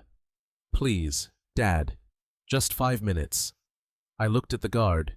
He has 5 minutes. Sir, the guard said, checking his watch. Captain's orders are strict confinement, but Mr. Slater insisted it was a medical emergency for the boy. I knew Leo did not have asthma. He never had. It was another lie. Another manipulation. Austin was using a fake medical conditions to buy time, just like he used fake love to buy validation. I stepped back and opened the door wide enough for him to slip in. Make it quick, I said. Austin stepped inside. The moment the door clicked shut, the mask fell. He did not look for Leo. He did not ask about the inhaler. He did not even look at the children eating on the floor. He turned to me and grabbed my arm. His hands were clammy. You have to drop the charges, he hissed. His voice was a frantic, desperate rattle. You have to tell the captain it was a misunderstanding. You have to tell them you overreacted. I pulled my arm away as if he were burning me. Is that why you are here? I asked, my voice low so the kids would not hear the worst of it. To ask me to lie for you? Again? Dad, listen to me. Austin ran a hand through his messy hair. You do not understand what is at stake. The bank. If I get charged with a felony, if there is a police record involving fraud or child neglect, I lose my license. I lose the branch. I lose everything. I stared at him. I waited for the part where he asked about Mia. I waited for the part where he asked if his daughter was okay after being locked in a dark house for 48 hours. It did not come. You are worried about the bank, I said. I am worried about our lives, Austin pleaded. His eyes were wide and manic. We have a mortgage. We have car payments. Monica, she is going to leave me if the money stops. She told me. She said she cannot be with a loser. You are destroying my marriage. Dad. I looked at him, and for the first time in my life, I did not see my son. I saw a stranger. I saw a weak, pathetic man who had built a castle on a foundation of sand and was now blaming the tide for coming in. I am not destroying your marriage. Austin, I said, stepping into his personal space, forcing him to back up against the small desk. You destroyed it the moment you let that woman put a chain on your refrigerator. You destroyed it the moment you forged my signature to steal from a child. It was a loan, Austin cried. I was going to pay it back. I just needed to double it. There was this crypto tip. Stop. I held up a hand. Just stop. I walked over to the kids. Leo had stopped eating. He was watching his father with a look of profound disappointment. It is a look no parent should ever have to see on their child's face. It is the look of a hero dying. Austin finally noticed them. He tried to compose himself. He put on a shaky smile. Hey, buddy, he said to Leo. Hey, Mia. Mia shrank back against the bed, pulling her knees to her chest. She hid her face behind the teddy bear. She did not want to see him. Leo just stared. Do you have my inhaler? Dad? Leo asked. His voice was flat. Austin blinked. What? You told the guard you had my inhaler, Leo said. But I do not have asthma. So that was a lie, right? Just like the training camp was a lie. Austin's mouth opened and closed. He looked at me for help. He wanted me to smooth it over. He wanted me to tell the lie for him. I stayed silent. Dad. Austin turned back to me, his voice cracking. Please. I am your son. Doesn't that mean anything? You always taught me that family sticks together. You said we protect our own. I did teach you that. I said, I taught you that a man protects his family, but you are not the protector. Austin, you are the threat. I walked to the porthole and looked out at the darkness again. Do you know what I found in the fridge? I asked without turning around. Austin did not answer. I found steak. I found shrimp. I found a cake that said Happy Vacation. I turned to face him. You locked a hungry child in a house with a cake she could see but could not touch. That is not just neglect. Austin, that is torture. That is something a sadist does. It was Monica. Austin blubbered. She has this thing about weight. She says Mia is getting heavy. She says, you are a coward. I cut him off. You are a coward who hides behind his wife's cruelty because it is easier than being a man. You let her starve your daughter because you didn't want to have an argument. You let her steal my money because you were too scared to tell her you were broke. I took a step closer to him. And now you are here not to apologize to Mia, but to beg me to save your job. You are afraid of losing your title. You are afraid of the neighbors finding out you are not the big-shot banker you pretend to be. You are afraid of being poor. I leaned in until I could smell the fear on him. Well, get used to it, son, because poor is exactly what you are going to be. Austin's face crumbled. He fell to his knees. He actually knelt on the carpet of the cabin, grasping at my pants leg. Dad, please, I will do anything. I will go to therapy. I will pay you back. Just don't let them file the charges. Tell the captain it was a mistake. Tell him I am a good father. I looked down at him. I remembered the day he was born. I remembered holding him in the hospital parking lot, promising to keep him safe. I realized now that keeping him safe had been my biggest mistake. I had shielded him from consequences his whole life. I had bailed him out of bad grades, bad debts, and bad decisions. I had created this monster by refusing to let him fail. I pulled my leg away. "Stand up," I commanded. He stood up, sniffling, wiping his nose on his sleeve. "I am not going to save you this time. Austin," I said, "I am done. The bank is going to know. The police are going to know. And the world is going to know. You are going to lose the house. You are going to lose the cars. You are going to lose Monica because sharks do not stick around when the blood is in the water. But you will gain something." I pointed to the door. "You will gain the truth. For the first time in your life, you are going to face the reality of who you are." Austin looked at me with hatred now. The begging was gone, replaced by the ugly spite of a spoiled child denied a toy. "You are enjoying this," he spat. "You always wanted me to fail. You never thought I was good enough. You with your medals and your war stories. You judge everyone. You think you are God." "No," I said calmly. "I am just a logistics officer, and I am clearing out the dead weight." The knock came at the door. "Time is up," the guard called from the hallway. Austin stared at me for one last second. His eyes were full of venom. "I hope you rot," he whispered. He turned and walked out. He did not say goodbye to his children. He did not look back. The door clicked shut. The silence returned. I let out a breath I didn't know I was holding. My hands were shaking, not from fear, but from the sheer effort of cutting the cord. It is a terrible thing to amputate a part of yourself, but sometimes it is the only way to save the rest of the body. I turned back to the kids. Leo had put his burger down. He was crying silently, big tears rolling down his cheeks. "Grandpa," he choked out, "is Dad going to jail?" I walked over and sat down between them. I put one arm around Leo and one arm around Mia. I pulled them close into a tight huddle. "Yes, Leo," I said. "I will not lie to you. He is going to jail."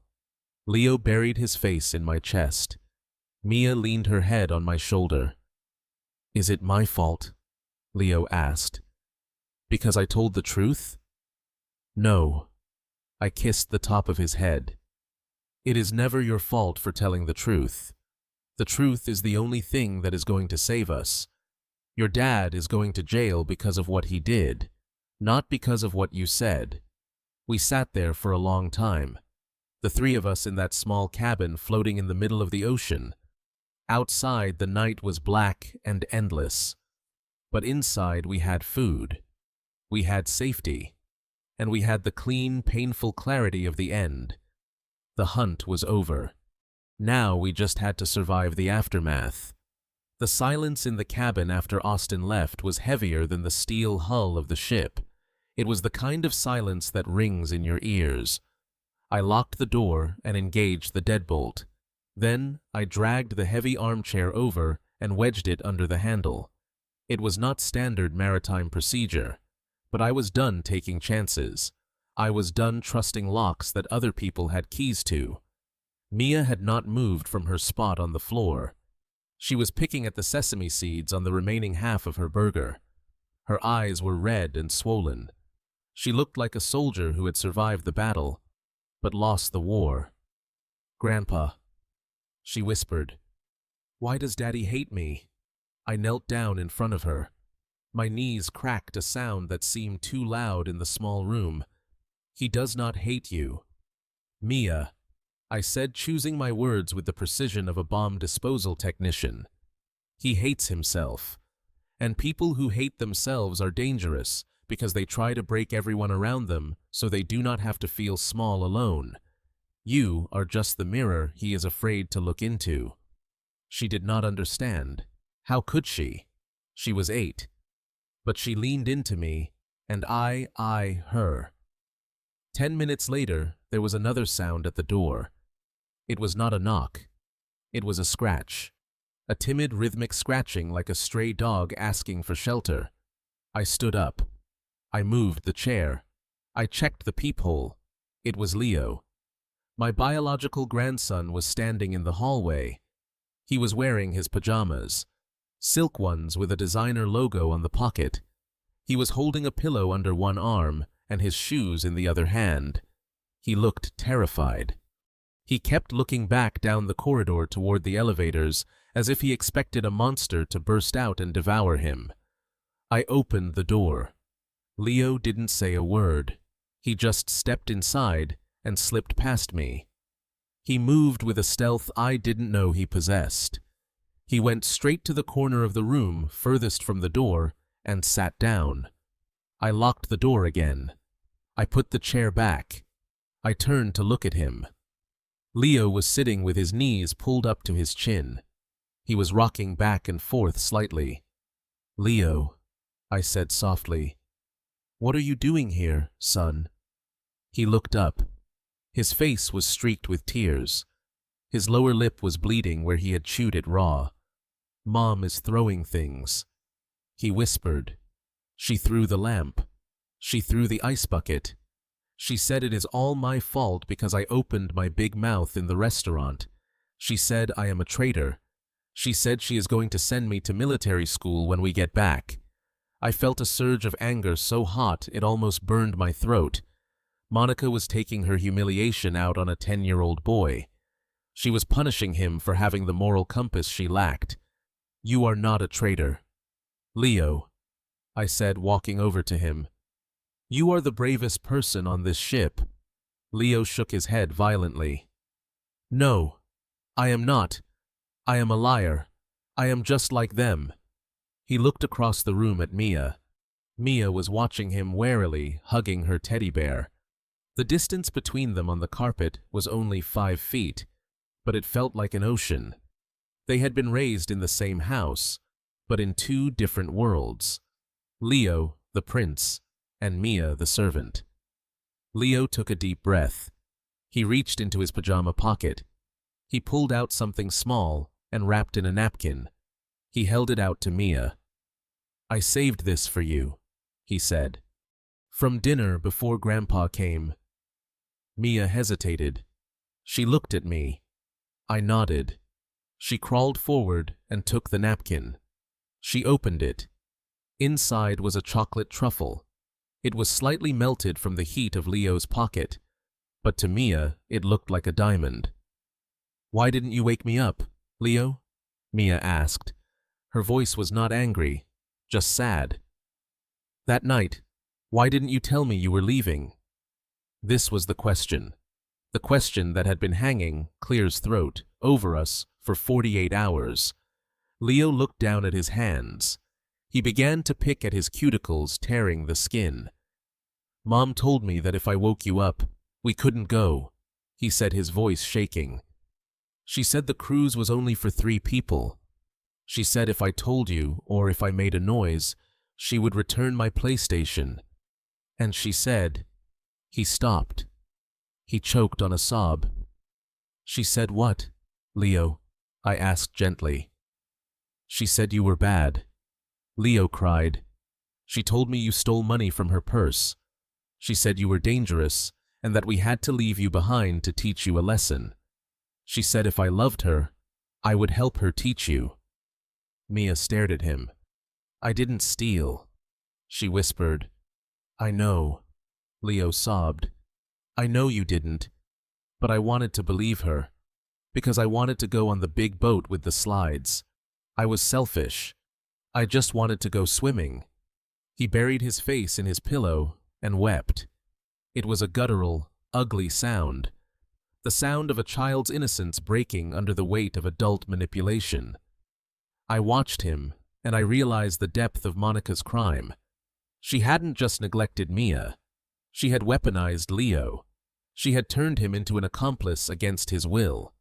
She had bought his silence with toys and poisoned his mind with lies, forcing him to choose between his sister and his mother's love. That is a burden no child should ever carry. Mia moved then. She put the chocolate down. She crawled the rest of the distance between them. She reached out and put her hand on Leo's shoulder. "It is okay, Leo," she said. Leo looked up. His eyes were wide with disbelief. "How can it be okay? I left you. You were in the dark. But you came back," Mia said simply. "You told the truth to the policeman, and you brought me chocolate." Leo dropped his pillow. He threw his arms around his sister. Mia hugged him back. They held on to each other, two survivors of a shipwreck clinging to the same piece of driftwood. I sat on the edge of the bed and watched them. My heart felt like it was expanding and breaking at the same time. For years I had thought of Leo as Austin's son. I saw the entitlement in him. I saw the way he ignored Mia. I saw the way he demanded expensive gifts. I had distanced myself from him, thinking he was a lost cause, just another clone of his parents. I was wrong. He was not a clone. He was a hostage. He was a victim of the golden child syndrome, just as Mia was a victim of the scapegoat dynamic. They were both abused, just in different ways. Mia was starved of food. Leo was fed a diet of materialism and emotional blackmail. I realized then that my mission had changed. When I boarded this ship, I came to rescue Mia. I came to take her away and leave Austin and Monica to rot in their own mess. I thought I would leave Leo with them. I thought he belonged to their world. But looking at him now crying in his sister's arms, I knew I could not leave him. If I left him, he would be destroyed. Monica would punish him for this betrayal for the rest of his life. She would crush his spirit until he became just like Austin, a spineless man ruled by fear. I could not let that happen. I stood up and walked to the small bathroom. I wet a washcloth with cold water. I came back and knelt beside them. "Wipe your face, son." I handed the cloth to Leo. He took it and wiped his eyes. He looked at me with a mixture of fear and hope. "Are you going to send me back there, Grandpa?" he asked. "To their room?" "No," I said. "But Mom said I have to. She said she is calling the lawyer." "Let her call," I said. "Let her call the Pope for all I care. You are not going back to that room. You are staying here with me and Mia." "But where will I sleep?" Leo looked around the tiny cabin. "There is only one bed." I smiled. It was the first genuine smile I had felt in days. "Have you ever built a bunker, soldier?" Leo shook his head. "Well, you are about to learn." I stood up, grabbed the pillows.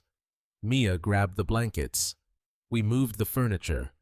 We pulled the mattress off the frame and put it on the floor. We took the cushions from the armchair. We built a fortress of pillows and sheets right there in the center of the room. It was not a luxury suite.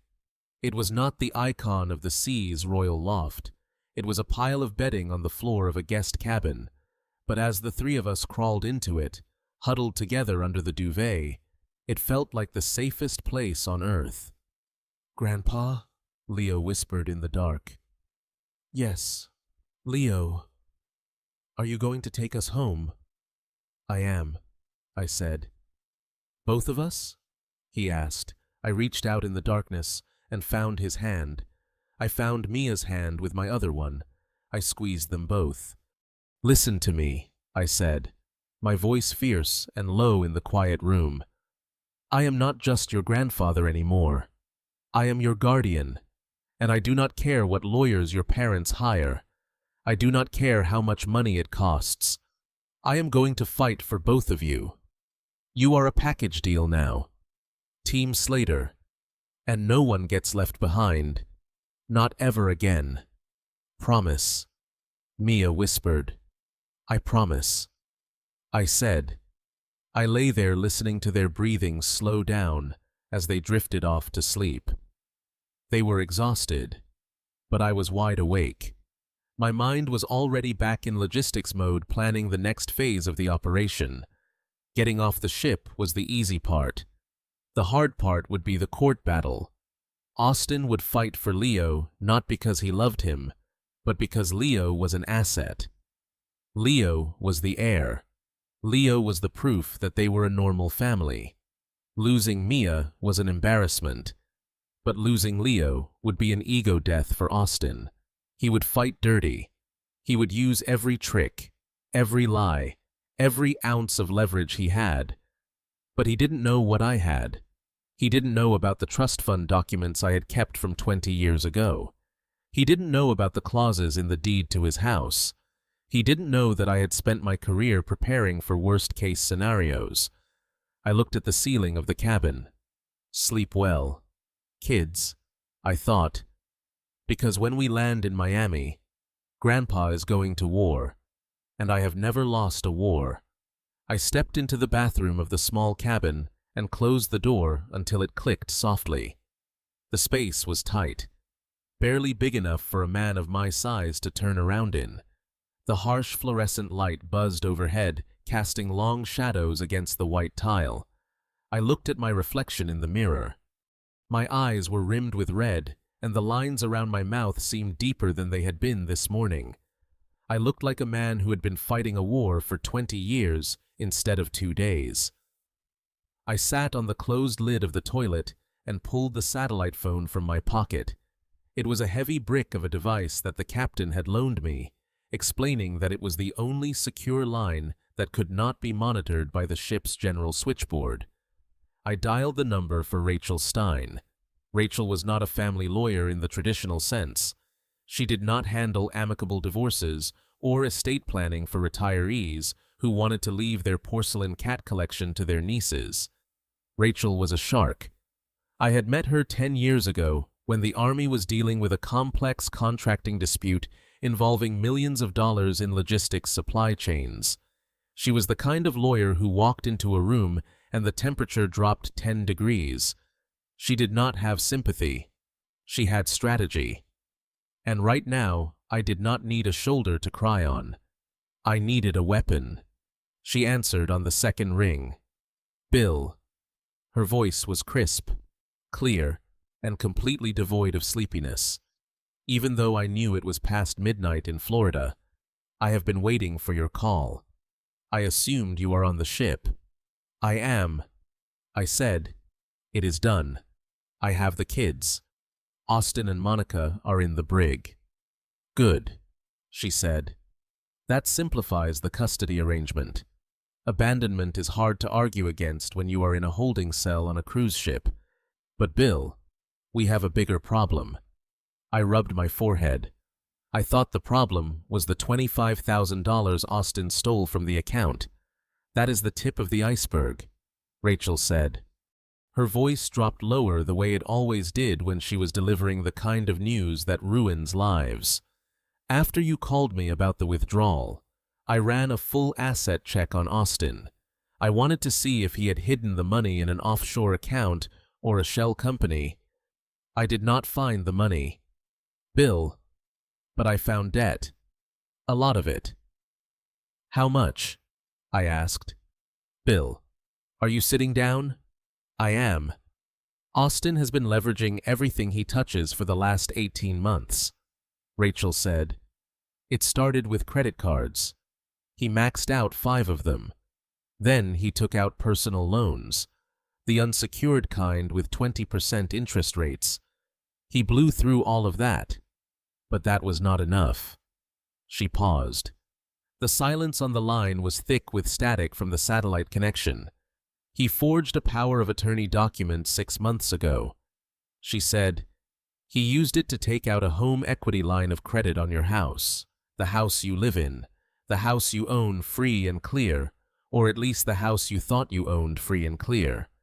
I felt the blood drain from my face. My hand gripped the phone so hard the plastic creaked. My house. I whispered. The house I built with my wife, Sarah. The house where we raised Austin. The house that was supposed to be the safety net for Mia and Leo. He took out $300,000 against the equity. Rachel continued relentlessly. And he did not stop there. When the banks cut him off, he went to private lenders. I am looking at a lien filed against his car and a threatening letter from a loan company based in a strip mall in Hialeah that specializes in high-risk borrowers. Bill. These are not nice people. These are the kind of people who charge 50% interest and collect with baseball bats. I closed my eyes. I could see it all now. The desperation in Austin's eyes when he came to the cabin. He wasn't just afraid of losing his job. He was afraid for his life. He had dug a hole so deep that he couldn't see the sky anymore. And instead of asking for a ladder, he had decided to dig deeper, hoping to come out on the other side. Where did the money go, Rachel? I asked. $300,000 plus the loans, plus the theft. Where is it? Crypto. She said the word with the same disdain she would use for a contagious disease. He bought into a speculative coin scheme that crashed last month. He lost 80% of it in 48 hours. He was trying to win it back. That is why he stole the $25,000 from you. It wasn't just for the cruise. He was gambling on the market from his phone, trying to hit a jackpot to pay off the sharks before you found out. I felt a wave of nausea. It was the sickness of realization. My son was not just a bad father. He was a financial suicide bomber. He had strapped a vest of debt to our entire family and pulled the pin. What does this mean for the house? I asked. It means the bank is going to foreclose, Rachel said. The payments on the equity line have not been made in 3 months. They are preparing the notice of default as we speak. If we do nothing, you will lose the house. You will lose the land. You will be on the street in 60 days. I sat there in the cold white bathroom, listening to the hum of the ventilation fan. 60 days. I was 68 years old. I had a pension and some savings. But I could not buy a new house in this market. And I certainly couldn't raise 2 traumatized children in a 1-bedroom rental apartment. Austin had not just abandoned his children for a vacation. He had stolen their home. What are my options? I asked. Rachel took a breath. This is where it gets ugly. Bill, you have 2 choices. Choice A is you accept the debt. You try to pay it off. You liquidate your retirement savings. You sell your truck. You maybe sell the land to pay the bank. You save Austin from criminal charges, but you bankrupt yourself and the children's future. And choice B? I asked, knowing the answer before she gave it. Choice B is the nuclear option, Rachel said. We claim fraud. We go to the police and the bank, and we file a sworn affidavit that you did not sign that power of attorney. We prove that Austin forged your signature. If we do that, the bank has to eat the loss. The debt becomes invalid because it was acquired through criminal identity theft. You keep the house. You keep your savings. But Austin goes to prison, I said. Yes, Rachel said. And not for a weekend. We are talking about bank fraud, wire fraud, and identity theft involving a senior citizen. That is a federal crime with mandatory minimum sentencing. He is looking at 10 years. Bill, maybe 15. 10 years. My son. I looked at the bathroom door. Beyond it, my grandchildren were sleeping in a fort made of pillows. They had finally found a moment of peace. They believed I could protect them. They believed Grandpa could fix anything. If I chose option A, if I tried to save Austin, I would be breaking my promise to them. I would be throwing away the resources I needed to send them to college, to feed them, to give them a stable home. I would be sacrificing the innocent to save the guilty. But if I chose option B, I would be the one putting the handcuffs on my own son. I would be the one testifying against him. I would be the one sending him to a cage for a decade. Bill. Rachel's voice cut through my thoughts. I need to know what you want to do. The bank opens in 5 hours. If we are going to file the fraud claim, we need to do it before the foreclosure process advances. We need to strike first. I stood up. I looked in the mirror again. The man looking back at me was crying. A single tear tracked through the stubble on my cheek, but his eyes were hard. They were the eyes of a commander who had just ordered an airstrike on his own position to stop the enemy from advancing. Austin had made his choice. He made it when he picked up the pen to forge my name. He made it when he locked the fridge. He made it when he chose greed over family. Now I had to make mine. I thought about the yellow note on the lobster. Be good. Austin had never been good. He had been spoiled. He had been protected. And that protection had rotted him from the inside out. Saving him now wouldn't help him. It would just enable him to destroy whatever was left. Rachel, I said, I am here. Bill, file the charges. There was a pause on the other end. A moment of respect. Are you sure? She asked. Once I send this packet to the FBI, there is no taking it back. The federal prosecutor will pick it up immediately. I am sure. I said, my voice steady. He stole my house. He stole my grandchildren's future. He is not my son anymore. Rachel, he is a liability. Cut him loose. Understood, Rachel said. I will have the papers ready for you to sign when you dock in Miami. I will meet you at the pier with the agents. One more thing, I said. Yes. The loan sharks, the ones in Hialeah. I will handle them, Rachel said, and I could practically hear her smiling. I will send a cease and desist letter attached to the federal fraud filing. Once they know the FBI is involved and that the debt is tied to a criminal investigation, they will scatter like cockroaches. They do not want federal heat. They will write off the debt and disappear. Thank you. Rachel, get some sleep. Bill, you have a war to fight tomorrow. I hung up the phone. I sat there for another minute, just breathing. I felt lighter. The decision was terrible, but it was right. It was the surgical removal of a tumor. I washed my face with cold water. I dried my hands. I unlocked the bathroom door and stepped back into the cabin. The room was dark and quiet. I walked over to the pillow fort. Mia was sleeping with her thumb near her mouth, holding on to Leo's sleeve. Leo was snoring softly, his face relaxed and young again, free from the stress of his mother's expectations. I lay down on the floor next to them. I didn't have a pillow, but I didn't care. I put my arm over them, creating a physical shield.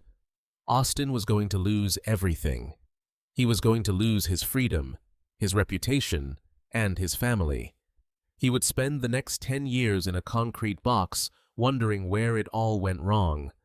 But this house, this family, the three of us lying on this floor, we were going to be okay. We were going to keep the house. We were going to plant a garden. We were going to bake cookies that didn't cost money. I closed my eyes. The ship rocked gently, carrying us toward the dawn. I was ready.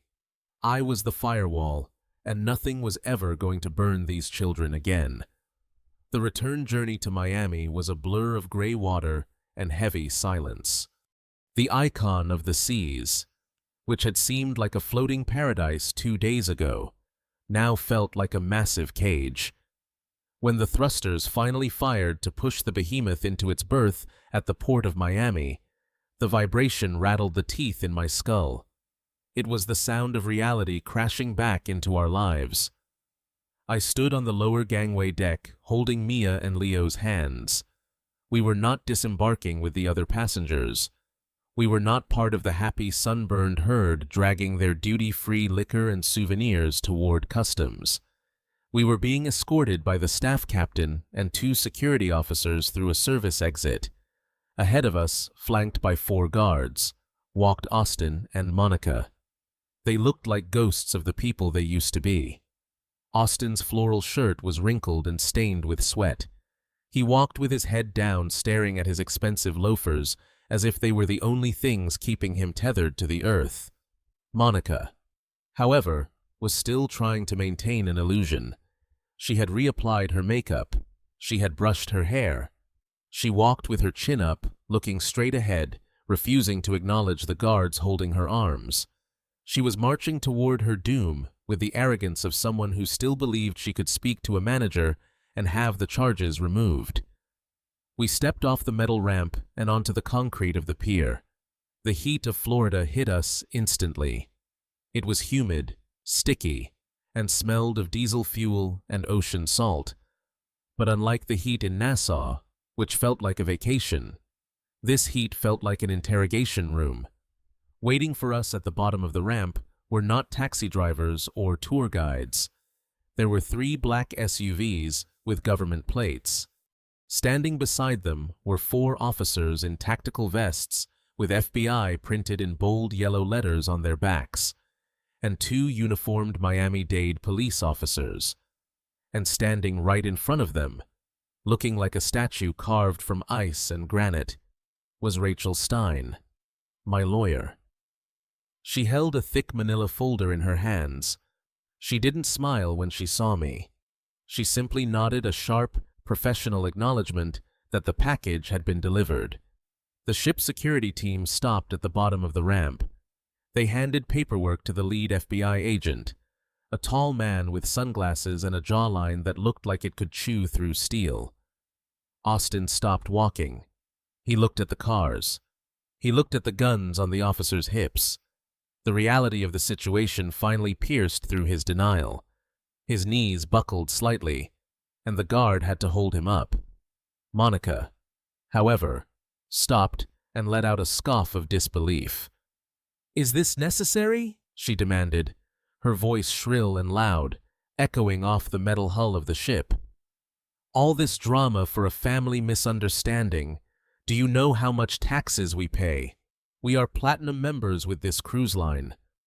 The lead FBI agent stepped forward. He did not remove his sunglasses. "Monica Slater?" he asked. "Mrs. Slater," she corrected him, snapping her fingers. "And I demand to speak to my lawyer before you. Monica Slater and Austin Slater." The agent interrupted, his voice flat and bored. "You are under arrest for federal bank fraud, wire fraud, aggravated identity theft, and child endangerment across state lines." He gestured to the uniformed officers. "Cuff them!" "No!" Monica shrieked. She pulled her arm away from the ship's security guard, only to have it grabbed instantly by a police officer. "You cannot touch me. This is a prank, right? Bill put you up to this." She spun around, searching for me. Her eyes landed on where I stood 10 feet back, shielding the children. "Bill, tell them," she screamed. "Tell them you are senile. Tell them you forgot you signed the papers. Stop this right now. It is not funny anymore." I looked at her. I looked at the woman who had tormented my granddaughter, who had turned my son into a thief, who had lived like a queen on stolen money. I felt absolutely nothing. No anger, No pity, just the cold satisfaction of a balance sheet finally zeroing out. I did not sign anything. "Monica," I said calmly. And neither did Austin. "Not legally. Liar." She lunged toward me, but the handcuffs clicked shut around her wrists. The sound was sharp and final. "You are jealous. You are a jealous old man who wants to ruin our happiness because you are miserable. You are trying to sabotage my career. Do you know how many followers I have? I am going to live stream this. I am going to destroy you. Check her pockets," the agent ordered. An officer patted her down and pulled out her phone. "Hey, give that back. That is my property," Monica yelled, thrashing against the restraint. "It is evidence now." "Ma'am," the officer said, bagging it. Austin did not fight. When the officer approached him, he turned around slowly and offered his wrists. He was crying silently. He looked over the officer's shoulder at me. He mouthed 2 words. "I am sorry." I didn't respond. Apologies without restitution are just noise, and Austin had nothing left to offer but noise. They marched them toward the SUV Altos. The scene was attracting attention now. Dock workers stopped their forklifts. Passengers looking down from the balconies of the ship pointed and took photos. Monica Slater was finally getting the fame she always wanted. She was the center of attention. She was the main character. But the genre of her story had changed from a lifestyle vlog to a true crime documentary. As they pushed Austin into the back of the first vehicle, he looked at Leo. "Leo, son," Austin called out, his voice cracking. "Be good, okay? Listen to Grandpa." "I will. I will call you." Leo stood beside me, rigid as a board. He didn't wave. He didn't cry. He just watched his father disappear behind the tinted glass. He learned a lesson that day that no school could teach. He learned that actions have consequences that cannot be undone with a hug or a toy. Monica fought until the very end. As they tried to put her in the second car, she braced her legs against the doorframe. "I did nothing wrong," she screamed to the sky, to the ship, to anyone who would listen. "I am a good mother. I fed her. She had bread. She is lying. The girl is a liar. She is the problem." The officer pushed her head down, protecting her from hitting the frame, and shoved her inside. He slammed the door. Her muffled screams were cut off. The silence that followed was heavy. The seagulls cried overhead. The water lapped against the pilings. Rachel walked over to us. She looked at the kids, then at me. "Are they okay?" she asked softly. "They will be," I said. The agent walked over. He took off his sunglasses. He looked tired. "Mr. Slater, we have everything we need. The video evidence you sent from the ship, combined with the bank records Rachel provided, is airtight. We are going to recommend no bail. They are flight risks, and they have demonstrated a capacity for witness intimidation." "Thank you," I said. "We will need to take a statement from you and the children. We have a child advocacy center set up near the station. It is comfortable. There are toys. They can talk to a specialist, not a cop." I nodded. "That is fine. We are ready." I looked down at Mia.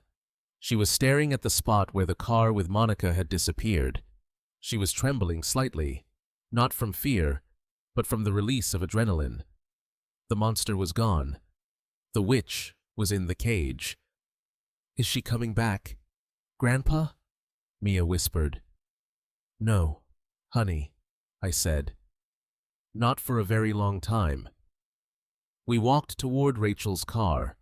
I held their hands tight. Behind us, the massive cruise ship loomed, a monument to excess and fake happiness.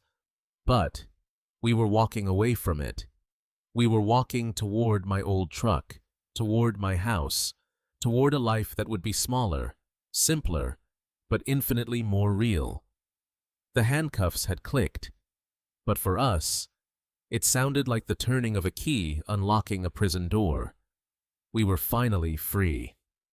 The family court building in downtown Miami smelled of floor wax and stale coffee.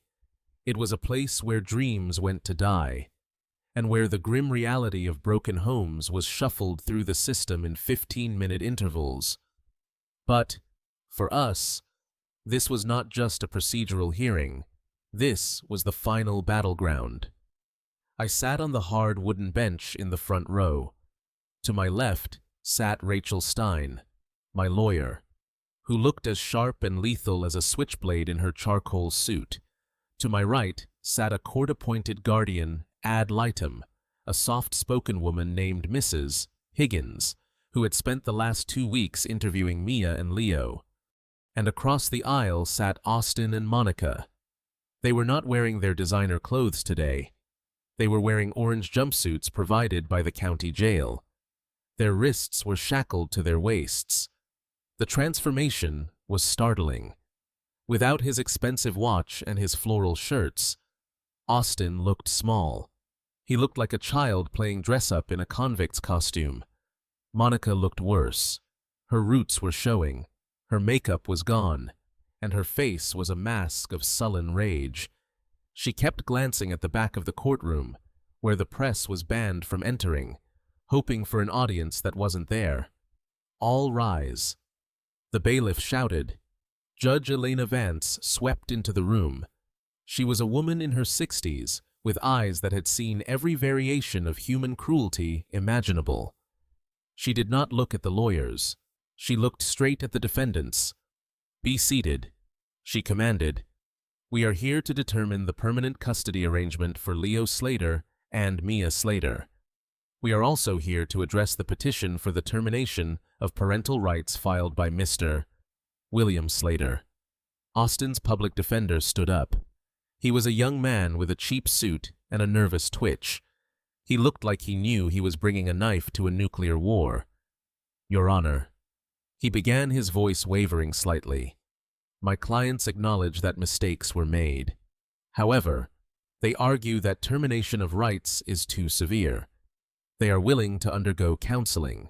They are willing to take parenting classes. They love their children, and they believe that with time and rehabilitation. Judge Vance held up a hand. The lawyer stopped mid-sentence. Counselor, the judge said, I have read the police report from the Port of Miami. I have seen the video footage of a chained refrigerator. I have read the psychological evaluation of the children. Do not waste my time with the word mistakes. This was not a mistake. This was a siege. She turned her gaze to Rachel. Ms. Stein.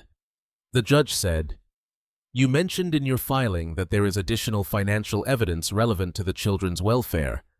Rachel stood up. She did not need notes. She knew the case by heart. Yes, Your Honor. While the criminal charges regarding the bank fraud and the house are being handled in federal court, we have uncovered a specific financial crime that speaks directly to the defendant's fitness as parents. Rachel walked to the evidence table. She picked up a document sealed in a plastic sleeve. 13 years ago, when Mr. William Slater's wife passed away, she left a small inheritance. Mr. Slater did not spend it. He placed it into a protected trust fund, specifically designated for the future education of his grandchildren. When Mia was adopted, he added her name to the trust, ensuring she would have the same opportunities as Leo. I watched Austin's back stiffen. He didn't know I knew about this part. He thought I only knew about the house. Rachel continued. The trust was set up so that withdrawals could only be made for educational or medical emergencies and required the signature of the trustee. That trustee is William Slater. She handed the document to the bailiff, who passed it to the judge. 2 days before the defendants embarked on their cruise, Rachel said, A withdrawal was made from this trust in the amount of $25,000. The stated reason on the bank form was emergency medical surgery for Mia Slater. The courtroom went silent. Even the air conditioning seemed to stop humming. Emergency surgery. The judge repeated, looking at the paper. Rachel nodded. There was no surgery. Your Honor, Mia was healthy. The money was withdrawn in cash. We traced the serial numbers of the bills used to pay for the upgrade to the Royal Loft Suite on the Icon of the Seas. Rachel paused, letting the weight of that sink in. They did not just leave Mia behind, Your Honor. They stole her college fund to pay for the vacation they excluded her from. They used her own future to fund her abandonment. I looked at Monica. For the first time she looked down. Even she, with all her and delusion, could not spin this. Stealing from your own child is a taboo that transcends even the darkest family dysfunctions. Rachel held up one final piece of paper. And this, she said, is the withdrawal slip. It bears the signature of William Slater. But as we have proven with a handwriting expert and Mr. Slater's sworn affidavit, he was not at the bank. He was at home gardening. The signature was forged by Austin Slater, who used his position as a former bank manager to override the security protocols. The judge looked at the documents. She adjusted her glasses. She looked at the signature. Then she looked at Austin. Mr. Slater, the judge asked, her voice dangerously quiet. Do you have anything to say? Austin stood up. His chains rattled against the table. He looked at me. He looked for the father who had saved him from high school bullies. He looked for the father who had paid his tuition. But that father was gone. In his place was the logistics officer who had just cut the supply line. Austin stammered. I was going to put it back. When the crypto went up, I was going to put it all back plus interest. So it is true, the judge said. You gambled your daughter's education on internet coins. It wasn't gambling, Austin cried, desperation creeping into his voice. It was an investment. I did it for the family. I wanted them to have the best. You did it for yourself. The judge snapped. She slammed the folder shut. The sound echoed like a gunshot. I have heard enough. She picked up her gavel. She did not hesitate. She did not consult with her clerk. In the matter of Slater versus Slater, the court finds that the defendants Austin and Monica Slater have demonstrated a gross and criminal disregard for the physical, emotional, and financial well-being of their children. The court finds them unfit in every definition of the word. She looked at me. Mr. William Slater is hereby granted full permanent legal and physical custody of Leo Slater and Mia Slater. She turned back to Austin and Monica. Furthermore, the judge continued, I am granting the petition to terminate parental rights. You have forfeited the privilege of being parents. You will have no contact with these children until they are 18, and only then if they choose to find you, which, given what I have seen today, I highly doubt they will. Number. Monica screamed. She jumped up, knocking her chair over. You cannot do this. They are my babies. I built my brand around them. You are ruining my image. Bailiff, remove them. The judge ordered without looking up. 2 deputies moved in. They grabbed Monica by the arms. She was thrashing, screaming about her rights, screaming about her followers, screaming that it was all a conspiracy. Austin did not fight. He slumped in the arms of the officers, his legs dragging on the floor, a dead weight of shame and regret. I watched them go. I watched the heavy oak doors swing shut behind them. The silence that followed was not empty. It was full. It was full of relief. It was full of the promise of safety. The judge looked at me. Her face softened. Mr. Slater, she said. Good luck. You have a lot of work ahead of you. Raising children at your age is not easy. I stood up. I buttoned my jacket. I felt stronger than I had in years. I have done hard things before, Your Honor, I said. This is not hard. This is necessary. We walked out of the courtroom. Rachel walked beside me, putting a hand on my shoulder. It is over, Bill, she said. They are gone. The federal trial for the fraud starts next month, but they will not be coming home. The house is safe. The kids are safe. I nodded. I walked to the window at the end of the hallway. I looked down at the street. I saw the transport van waiting to take Austin and Monica back to jail. I thought about the $20,000 I had carried in my boot. I thought about the fear in Mia's eyes when she called me. I thought about Leo's tears in the cabin. It had cost me my son. It had cost me my peace of mind. It had cost me the illusion of a happy family. But as I turned away from the window, ready to go home to the 2 children waiting for me in the lobby, I knew I had made the only trade that mattered. I had traded a lie for the truth. And the truth, as painful as it was, felt like solid ground. The farmhouse we bought sits on 4 acres of land in the quiet hills of North Carolina. It is a simple place. The floors creak when you walk on them, and the wind whistles through the chimney on stormy nights. But it is ours. It is paid for. And most importantly, it is safe. I was standing at the kitchen island, kneading dough for a loaf of sourdough bread. Baking has become a ritual for me. There is something grounding about the physical act of turning flour and water into sustenance. It is honest work. You cannot lie to dough. If you rush it, if you treat it badly, it will not rise. Through the window above the sink, I could see Leo. He was not staring at a screen. He was not worrying about whether his shoes were expensive enough. He was throwing a tennis ball for the 2 stray dogs we adopted from the shelter last month. He was wearing jeans stained with grass and a t-shirt with a hole in the shoulder. And he was laughing. It was a deep belly laugh that echoed across the yard. Mia was sitting at the kitchen table behind me. She was drawing. She had filled 3 sketchbooks in the last 6 months. She drew trees. She drew the dogs. She drew us. Grandpa, she said, holding up her picture. Look.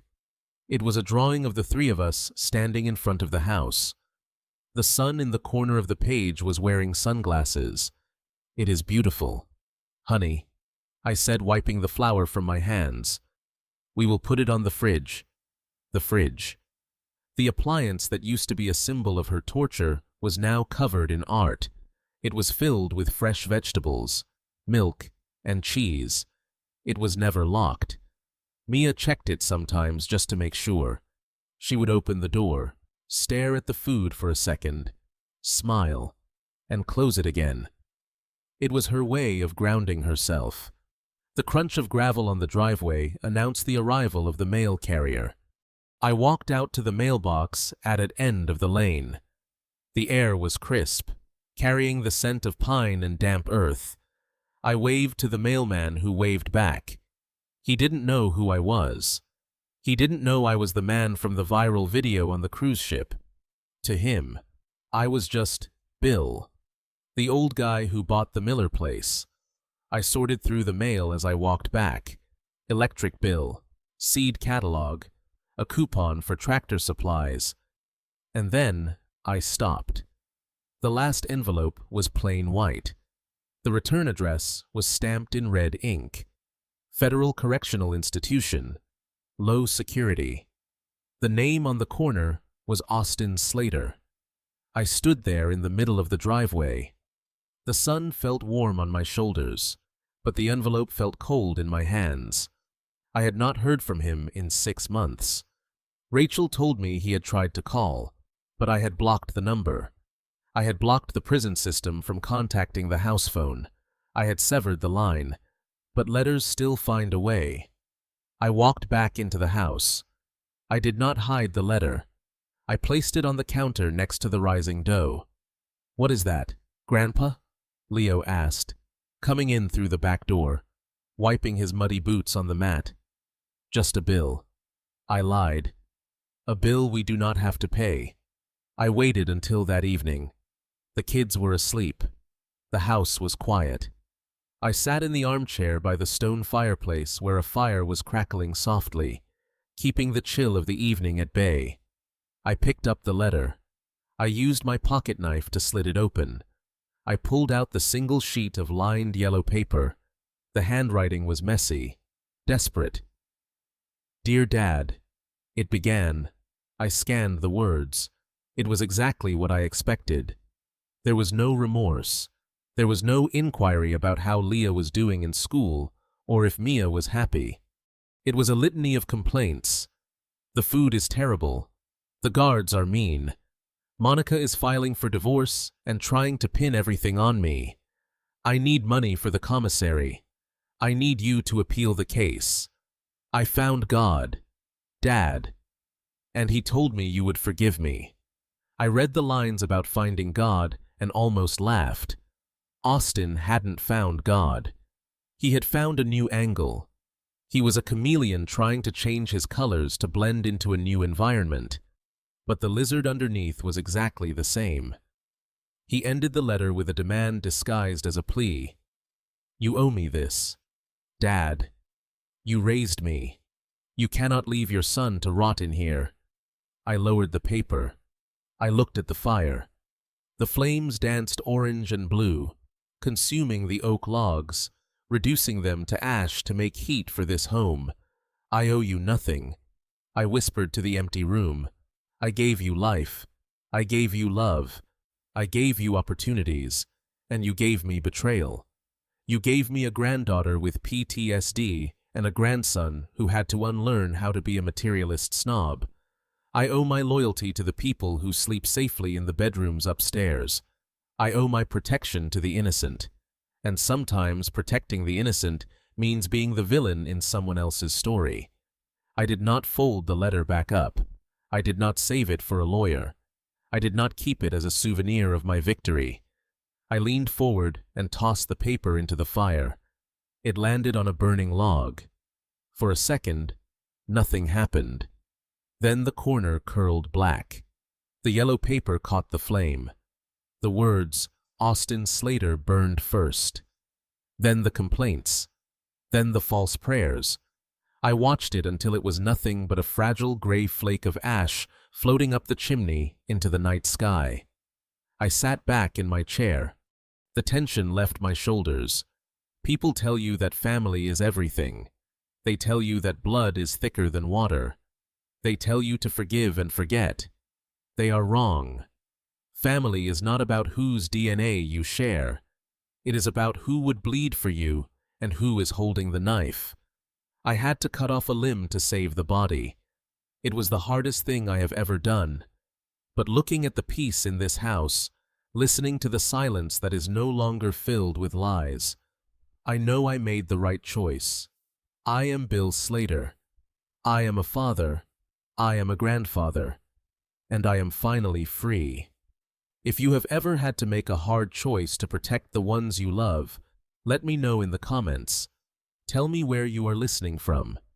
And if this story reminded you of your own strength, hit that like button and subscribe, because sometimes the only way to build a new life is to burn the bridges to the old one. I don't know.